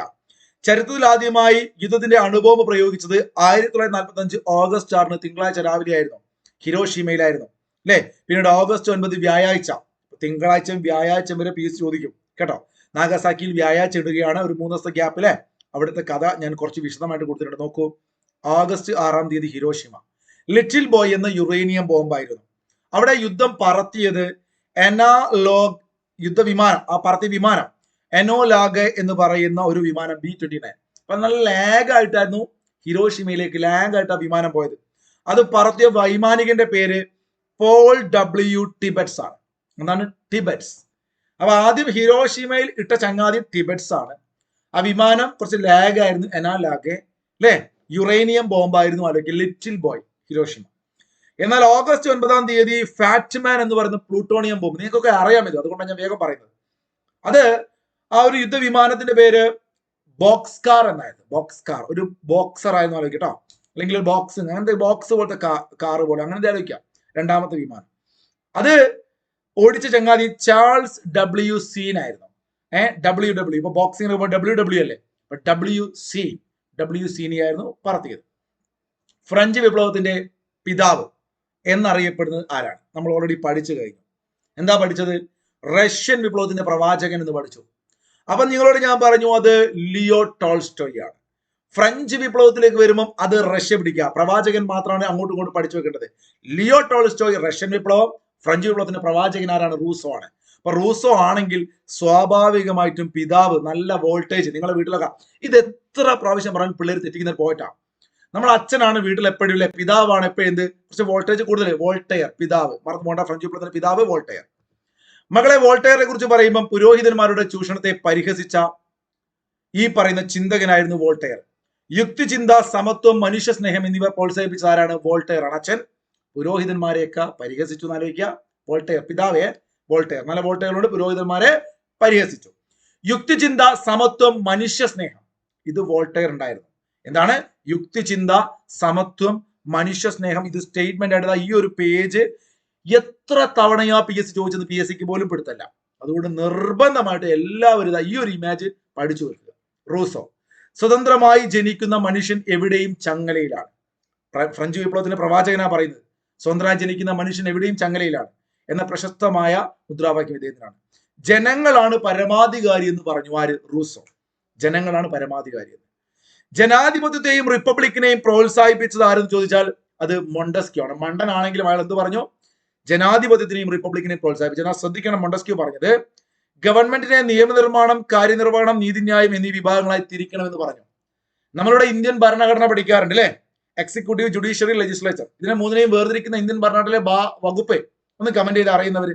നമ്മൾ മൂന്നിനെയും വേർതിരിക്കുന്ന കൃത്യമായ ഒരു ഭംഗി വെച്ചൊരു കോഡൊക്കെ ആക്കി പറഞ്ഞിരുന്നു അല്ലെ? ഇന്ത്യൻ ഭരണഘടനയിലെ ഈ 3 വിഭാഗത്തിൽ തിരിക്കുന്ന വകുപ്പ് ഒന്ന് കമന്റ് ചെയ്ത് അറിയുന്നവരുണ്ടെങ്കിൽ തീർച്ചയായിട്ടും കമന്റ് ചെയ്യണേ. അപ്പൊ ഗവൺമെന്റിനെ നിയമനിർമ്മാണം, കാര്യനിർവഹണം, നീതിന്യായ വിഭാഗങ്ങളെ തിരിക്കുന്നവർ മൊണ്ടസ്ക്യൂ ആണ്. ജനാധിപത്യത്തെ റിപ്പബ്ലിക്കിനെയും പ്രോത്സാഹിപ്പിച്ചത് ആരാണ്? മൊണ്ടസ്ക്യൂ ആണ്. ജനങ്ങളാണ് പരമാധികാരി എന്ന് പറഞ്ഞത് റൂസോയാണ്. യുക്തിചിന്ത, സമത്വം, മനുഷ്യ സ്നേഹം എന്നിവ പ്രോത്സാഹിപ്പിക്കാൻ പറഞ്ഞത് വോൾട്ടയർ ആണ്. ഫ്രഞ്ച് വിപ്ലവത്തിന്റെ പ്രവാചകൻ നമ്മൾ പഠിച്ചു കഴിഞ്ഞു റൂസോ. റൂസോയുടെ കൃതികളാണ് the social contract. The social contract അവരുടെ കൃതിയാണ് റൂസോ. എമിലി വിദ്യാഭ്യാസവുമായി ബന്ധപ്പെട്ടുകൊണ്ടുള്ള എമിലി അല്ലെ, ആരുടെ ബുക്കാണ്? റൂസോയുടെ ബുക്കാണ്. വോൾട്ടയറിന്റെ യഥാർത്ഥ പേര് ചോദിച്ചിട്ടുണ്ട് PSC മുമ്പ്. Francois Marie Arouet. എന്താണ്? വോൾട്ടയർ. അച്ഛന്റെ പേരെന്താണ്? Francois Marie Arouet. Francois Marie Arouet. അപ്പൊ പുസ്തകങ്ങളെ കുറിച്ച് പറഞ്ഞുകൊണ്ട് ചാൾസ് ഡിക്കിൻസിന്റെ ഒരു പുസ്തകം, ചാൾസ് ഡിക്കിൻസിന്റെ പുസ്തകമാണ് a tale of two cities. A tale of two cities ആരുടെ പുസ്തകമാണ് ചോദിക്കും? A tale of two cities. ലണ്ടനും ഫ്രാൻസും തമ്മിലുള്ള ആ ഒരു കാലത്തെ വിഷയങ്ങളൊക്കെ ആസ്പദമാക്കിയുള്ള കൃതിയാണ് a tale of two cities, Charles Dickens. 9ാമത്തെ ക്വസ്റ്റ്യൻ നോക്കൂ കൂട്ടുകാരെ. കൃഷിഭൂമി കർഷകർക്ക്, ഭക്ഷണം പാവങ്ങൾക്ക്, അധികാരം തൊഴിലാളികൾക്ക്, സ്വാതന്ത്ര്യം എല്ലാവർക്കും എന്ന പ്രസിദ്ധമായ മുദ്രാവാക്യം ഏത് വിപ്ലവവുമായി ബന്ധപ്പെട്ടിരിക്കുന്നു? ഏത് വിപ്ലവമാണ്? റഷ്യൻ വിപ്ലവമാണ്. നോക്കൂ, നമ്മൾ പറഞ്ഞിരുന്നു ദേശീയത, ജനാധിപത്യം, സോഷ്യലിസം അല്ലെ? ഏതിന്റെ മുദ്രാവാക്യമായിരുന്നു? ചൈനീസ് മുദ്രാവാക്യമായിരുന്നു. അപ്പൊ ഓരോരോ മുദ്രാവാക്യങ്ങൾ നിങ്ങൾ പഠിക്കണം. ഞാനാണ് രാഷ്ട്രം, ലൂയി 14 വാക്കല്ലേ? എനിക്ക് ശേഷം പ്രളയം 15 വാക്കല്ലേ? അതുപോലെ ഈ പറയുന്ന കൃഷിഭൂമി കർഷകർക്ക്, ഭക്ഷണം പാവങ്ങൾക്ക്, അധികാരം തൊഴിലാളികൾക്ക്, സ്വാതന്ത്ര്യം എല്ലാവർക്കും, റഷ്യൻ വിപ്ലവമാണ്. മറന്നു പോണ്ട. അവിടെ സ്വതന്ത്രനായി ജനിക്കുന്ന മനുഷ്യൻ എവിടെയും ചങ്ങലയിലാണ്. ആരുടെ വാക്കാണ്? ഇപ്പൊ പറഞ്ഞിട്ടുള്ളൂ, പക്ഷെ നമുക്ക് കിട്ടൂല. റൂസോയുടെ വാക്കുകളാണ് അല്ലെ? അവിടെ വാക്കാണ് റൂസോയുടെ വാക്കുകളാണ്. ഏറ്റവും കൂടുതൽ കാലം അമേരിക്കൻ പ്രസിഡന്റ് ആയിരുന്ന വ്യക്തി 11ാമത്തെ ക്വസ്റ്റ്യൻ ആണ്. എബ്രഹാം ലിങ്കൺ എന്നൊക്കെ നമ്മളെ മനസ്സിലേക്ക് വരും, ജോർജ് വാഷിംഗ്ടൺ മനസ്സിലേക്ക് വരും. അവരാരുമല്ല, ഫ്രാങ്ക്ലിൻ ഡി റൂസ്വെൽറ്റ് ആണ്. കൂട്ടുകാരെ, നിങ്ങൾക്കറിയാം 2ാം ലോക മഹായുദ്ധം, 1ാം ലോക മഹായുദ്ധത്തിന് ശേഷം സർവ്വരാജ്യ സഖ്യം രൂപീകരിക്കുമ്പോൾ വുഡ്രോ വിൽസൺ ആണ്. 2ാം ലോക മഹായുദ്ധ സമയത്ത് 32ാമത്തെ അമേരിക്കയുടെ പ്രസിഡന്റ് എന്ന് വെച്ചാൽ 33 മുതൽ 45 വരെ അമേരിക്കയുടെ പ്രസിഡന്റ് ഫ്രാങ്ക്ലിൻ ഡി റൂസ്വെൽറ്റ് ആയിരുന്നു. ഏറ്റവും കൂടുതൽ കാലം അമേരിക്കൻ പ്രസിഡന്റായ വ്യക്തിയാണ്. ഐക്യരാഷ്ട്രസഭ എന്ന ആശയം മുന്നോട്ട് വെച്ച വ്യക്തിയാണ്. വളരെ ഇമ്പോർട്ടന്റ് ആണ്. ഐക്യരാഷ്ട്ര സംഘടന എന്ന പേര് വെച്ച ആരാണ്? ഈ പോയിന്റുകളെല്ലാം ഇമ്പോർട്ടന്റ് ആണ്. ഫ്രാങ്ക്ലിൻ ഡി റൂസ്വെൽറ്റ് ആണ്. മകളെ, യാൾട്ട കോൺഫറൻസ് നേതൃത്വം കൊടുത്ത വ്യക്തി 1945 യാൾട്ട കോൺഫറൻസ് വരുന്നു. അണുബോംബ് നിർമ്മിക്കാൻ അനുമതി നൽകിയ വ്യക്തി ആരെന്ന് ചോദിച്ചാൽ അത് ഫ്രാങ്ക്ലിൻ ഡി റൂസ്വെൽറ്റ്. ശ്രദ്ധിക്കേണ്ട ഒരു പോയിന്റ് ഉണ്ട്. എന്നാൽ 45 ഈ പറയുന്ന 2ാം ലോക മഹായുദ്ധത്തിന്റെ അവസാനം അമേരിക്കൻ പ്രസിഡന്റ് മാറുന്നുണ്ട്. Harry S Truman. നല്ല പേരൊക്കെ ട്രൂമാൻ, പക്ഷെ ചെയ്ത പ്രവൃത്തിയോ ട്രൂ ആണോ? അല്ല. അദ്ദേഹമാണ് അണുബോംബ് വർഷിക്കാൻ വേണ്ടിയിട്ട് അനുമതി കൊടുത്തത്. ഹാരി എസ് ട്രൂമാൻ ആണ്. The rights of man Thomas പെയിന്റെ പുസ്തകമാണ്. റൈറ്റ്സ് ഓഫ് മാൻ ഒന്ന് നോട്ട് ചെയ്ത് നമുക്ക് അമേരിക്കൻ വിപ്ലവം പഠിക്കാനുണ്ട്. The rights of man Thomas പെയിന്റെ പുസ്തകമാണ്. വിഗ് ആൻഡ് ടോറി എന്നീ രാഷ്ട്രീയ സംഘടനകൾ ലോക ചരിത്രത്തിൽ ഏത് രാജ്യവുമായി ബന്ധപ്പെട്ടതാണ് ചോദിച്ചാൽ മക്കളെ നിങ്ങൾ എഴുതണം, അത് ഇംഗ്ലണ്ടാണ്. വിഗ് ആൻഡ് ടോറി എന്ന് പറയുന്ന രാഷ്ട്രീയ പാർട്ടികൾ ഇംഗ്ലണ്ടാണ്. ഇംഗ്ലണ്ടൊക്കെ ഞാൻ വൃത്തിക്ക് ക്ലാസ് എടുത്തിട്ടുണ്ട്, കണ്ടു പഠിച്ചോളൂ കേട്ടോ. സൈമൺ ബൊളീവർ ജനിച്ച രാജ്യം ഇമ്പോർട്ടന്റ് ആയ ക്വസ്റ്റ്യൻ ആണ്. സൈമൺ ബൊളീവർ ജനിച്ച രാജ്യം വെനസ്വേലയാണ്. ലാറ്റിൻ അമേരിക്കൻ വിപ്ലവങ്ങളെ കുറിച്ച് പറയുമ്പോൾ എസിയുടെ ഒരു ഫാക്ട് ആണിത്. തെക്കേ അമേരിക്കയിലെ പ്രാചീന സംസ്കാരത്തിന്റെ പ്രധാനപ്പെട്ട കേന്ദ്രം ഏതാ ചോദിച്ചാൽ പെറുവിലെ മാച്ചു പിച്ചുവാണ്. മാച്ചു പിച്ചുവിന്റെ ഉയരങ്ങൾ എന്ന കൃതി രചിച്ചത് ചോദിക്കാം. എസിയുടെ ഫാക്ട് ആണ്. വിശ്വവിഖ്യാതനായ എഴുത്തുകാരൻ പാബ്ലോ നെരൂദയുടെ കൃതിയാണ് മാച്ചു പിച്ചുവിന്റെ ഉയരങ്ങൾ. തെക്കേ അമേരിക്കയിലെ പ്രാചീന സംസ്കാരത്തിന്റെ പ്രധാനപ്പെട്ട കേന്ദ്രമാണ് മാച്ചു പിച്ചു. അത് പെറുവിലാണ്. ഓർത്തു വെച്ചേക്കുക മകളെ. ലാറ്റിൻ അമേരിക്കൻ വിപ്ലവം, ആ ലാറ്റിൻ അമേരിക്കൻ വിപ്ലവത്തിലെ പ്രധാനപ്പെട്ട നേതാവാണല്ലോ സൈമൺ ബൊളീവർ. ലാറ്റിൻ അമേരിക്കയുടെ വിമോചകൻ, ലിബറേറ്റർ എന്നൊക്കെ അറിയപ്പെടുന്നത്. ലാറ്റിൻ അമേരിക്കയുടെ ജോർജ് വാഷിംഗ്ടൺ എന്നറിയപ്പെടുന്ന ഇതാ സൈമൺ ബൊളീവറെ ഇവിടെ കൊടുത്തിട്ടുണ്ട്. സൈമൺ ബൊളീവറെ. അങ്ങനെയാണെങ്കിൽ ചോദ്യം ചോദിക്കും, ലാറ്റിൻ അമേരിക്കൻ വിപ്ലവയുടെ പ്രധാനപ്പെട്ട നേതാവ് ബൊളീവർ ആണെങ്കിൽ ലാറ്റിൻ അമേരിക്കയിൽ വിപ്ലവങ്ങൾക്ക് തുടക്കം കുറിച്ച നേതാവാരെ ചോദിച്ചു കഴിഞ്ഞാൽ അത് ഫ്രാൻസിസ്കോ മിറാൻഡയാണ്. ഇതാ മിറാൻഡയുടെ ഫോട്ടോ ഞാൻ കൊടുത്തിട്ടുണ്ട്. അപ്പൊ തുടങ്ങിയത് ലാറ്റിൻ അമേരിക്കക്കാർ മിറാൻഡ കുടിച്ചുകൊണ്ടാണ്.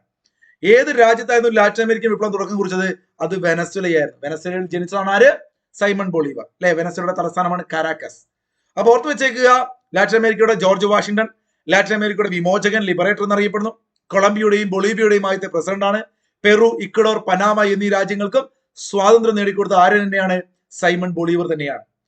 ഏത് ചരിത്ര സംഭവവുമായി ബന്ധപ്പെട്ട പ്രസിദ്ധമായ കപ്പലാണ് USS അരിസോണ? USS അരിസോണ ഏത് ചരിത്ര സംഭവവുമായി ബന്ധപ്പെട്ട കപ്പലാണ്? ഒക്ടോബർ വിപ്ലവം, സെപ്റ്റംബർ കൂട്ടക്കൊല, Boston Tea Party, Pearl Harbor ആക്രമണം. പേൾ ഹാർബർ ആക്രമണമാണ്. ഈ പറയുന്ന പേൾ ഹാർബർ എവിടെയാണ്? പേൾ ഹാർബർ പേൾ ആണ് കേട്ടോ, ഞാൻ പോൾ എന്നാണ് എഴുതിയത്. കുഴപ്പമില്ല, എങ്ങനെ പറഞ്ഞാലും നമുക്ക് ഇംഗ്ലീഷ് ആണ്. നമുക്ക് പേൾ ഹാർബർ എന്നൊക്കെ പറയാം. അപ്പോൾ ആക്ച്വലി 1941 രണ്ടാം ലോക മഹായുദ്ധത്തിന്റെ ആ ഒരു വല്ലാത്തൊരു അവസ്ഥയിലാണ്. ഡിസംബർ മാസം 7-ാം തീയതി ജപ്പാൻ അമേരിക്കയുടെ ഒരു കപ്പൽ ആക്രമിച്ചു. അല്ലെ, അതാണ് ഈ പേൾ ഹാർബർ ആക്രമണം എന്ന് പറയുക. USS അരിസോണ എന്ന കപ്പലായിരുന്നു അത്. ആക്ച്വലി രണ്ടാം ലോക മഹായുദ്ധത്തിൽ പ്രവേശിക്കാൻ അമേരിക്ക കാരണമായ സംഭവം ഇതാണ്. ലൂസിറ്റാനിയ സംഭവമാണ് ഒന്നാം ലോക മഹായുദ്ധത്തിൽ അമേരിക്ക വരാൻ കാരണമെങ്കിൽ രണ്ടാം ലോക മഹായുദ്ധത്തിൽ പേൾ ഹാർബർ ആണ്. പഠിച്ചു വെച്ചേക്കുക. ഓക്കെ ആണ്, സെറ്റാണ്. യുടെ പ്രധാന ഘടകമായ സാമ്പത്തിക സാമൂഹിക സമിതിയിൽ എത്ര അംഗങ്ങളാണുള്ളത്? ഇതിന്റെ ആൻസർ കൂട്ടുകാരെല്ലാവരും നമ്പർ 15 ഇട്ട് കമന്റ് ചെയ്യുക. വീഡിയോയുടെ ലെങ്ത് കൂടുന്നതുകൊണ്ട് ഞാൻ ഇവിടെ വെച്ച് നിർത്തുകയാണ്. ക്ലാസ് കഴിഞ്ഞിട്ടില്ല. ക്ലാസ് നിങ്ങൾക്ക് കാണാം. ഐക്യരാഷ്ട്ര സംഘടനയെ കുറിച്ച് ഇവിടെ ക്ലാസ് ഉണ്ട്. അതുപോലെ പല സിനിമകൾ രണ്ടാം ലോക മഹായുദ്ധവുമായി ബന്ധപ്പെട്ട് അച്ചുതണ്ട് ശക്തികൾ, സഖ്യശക്തികൾ, അങ്ങനെ തുടങ്ങിയിട്ട് ചോദ്യങ്ങളും പോയിന്റുകളും ഒക്കെ ഒരുപാട് വരുന്നുണ്ട്. അപ്പൊ ഞാൻ തൽക്കാലം ഇവിടെ വെച്ച് നിർത്തുകയാണ്. കൂട്ടുകാർ എന്ത് ചെയ്യുക? ഇതിന്റെ ആൻസർ ഒന്ന് കമന്റ് ചെയ്യാൻ ശ്രമിക്കുക. നിങ്ങൾക്ക് ക്ലാസ്സുകൾ ഇപ്പൊ ലെങ്ത്തുള്ള ക്ലാസ് നിങ്ങൾ കാണുന്നില്ല യൂട്യൂബിൽ, നിങ്ങളെ കൂട്ടുകാർക്കൊക്കെ ഷെയർ കൊടുക്കുക. ഇഷ്ടപ്പെട്ട എല്ലാവരും അഭിപ്രായം കമന്റ് ചെയ്യുക. ഇതിന്റെ ആൻസർ കമന്റ് ചെയ്യുക. എന്നാൽ മാത്രമേ അടുത്ത ക്ലാസ് തുടരും. ഈ ക്ലാസിന്റെ സീരീസ് തുടർന്നുകൊണ്ടേയിരിക്കുകയാണ്. ലോക ചരിത്രം തുടരണമെങ്കിൽ നിങ്ങളുടെ സപ്പോർട്ട് വേണം. എല്ലാവർക്കും നല്ലത് വരട്ടെ. നമുക്ക് എത്രയും പെട്ടെന്ന് ജോലി കിട്ടട്ടെ. Good bye. Thank you.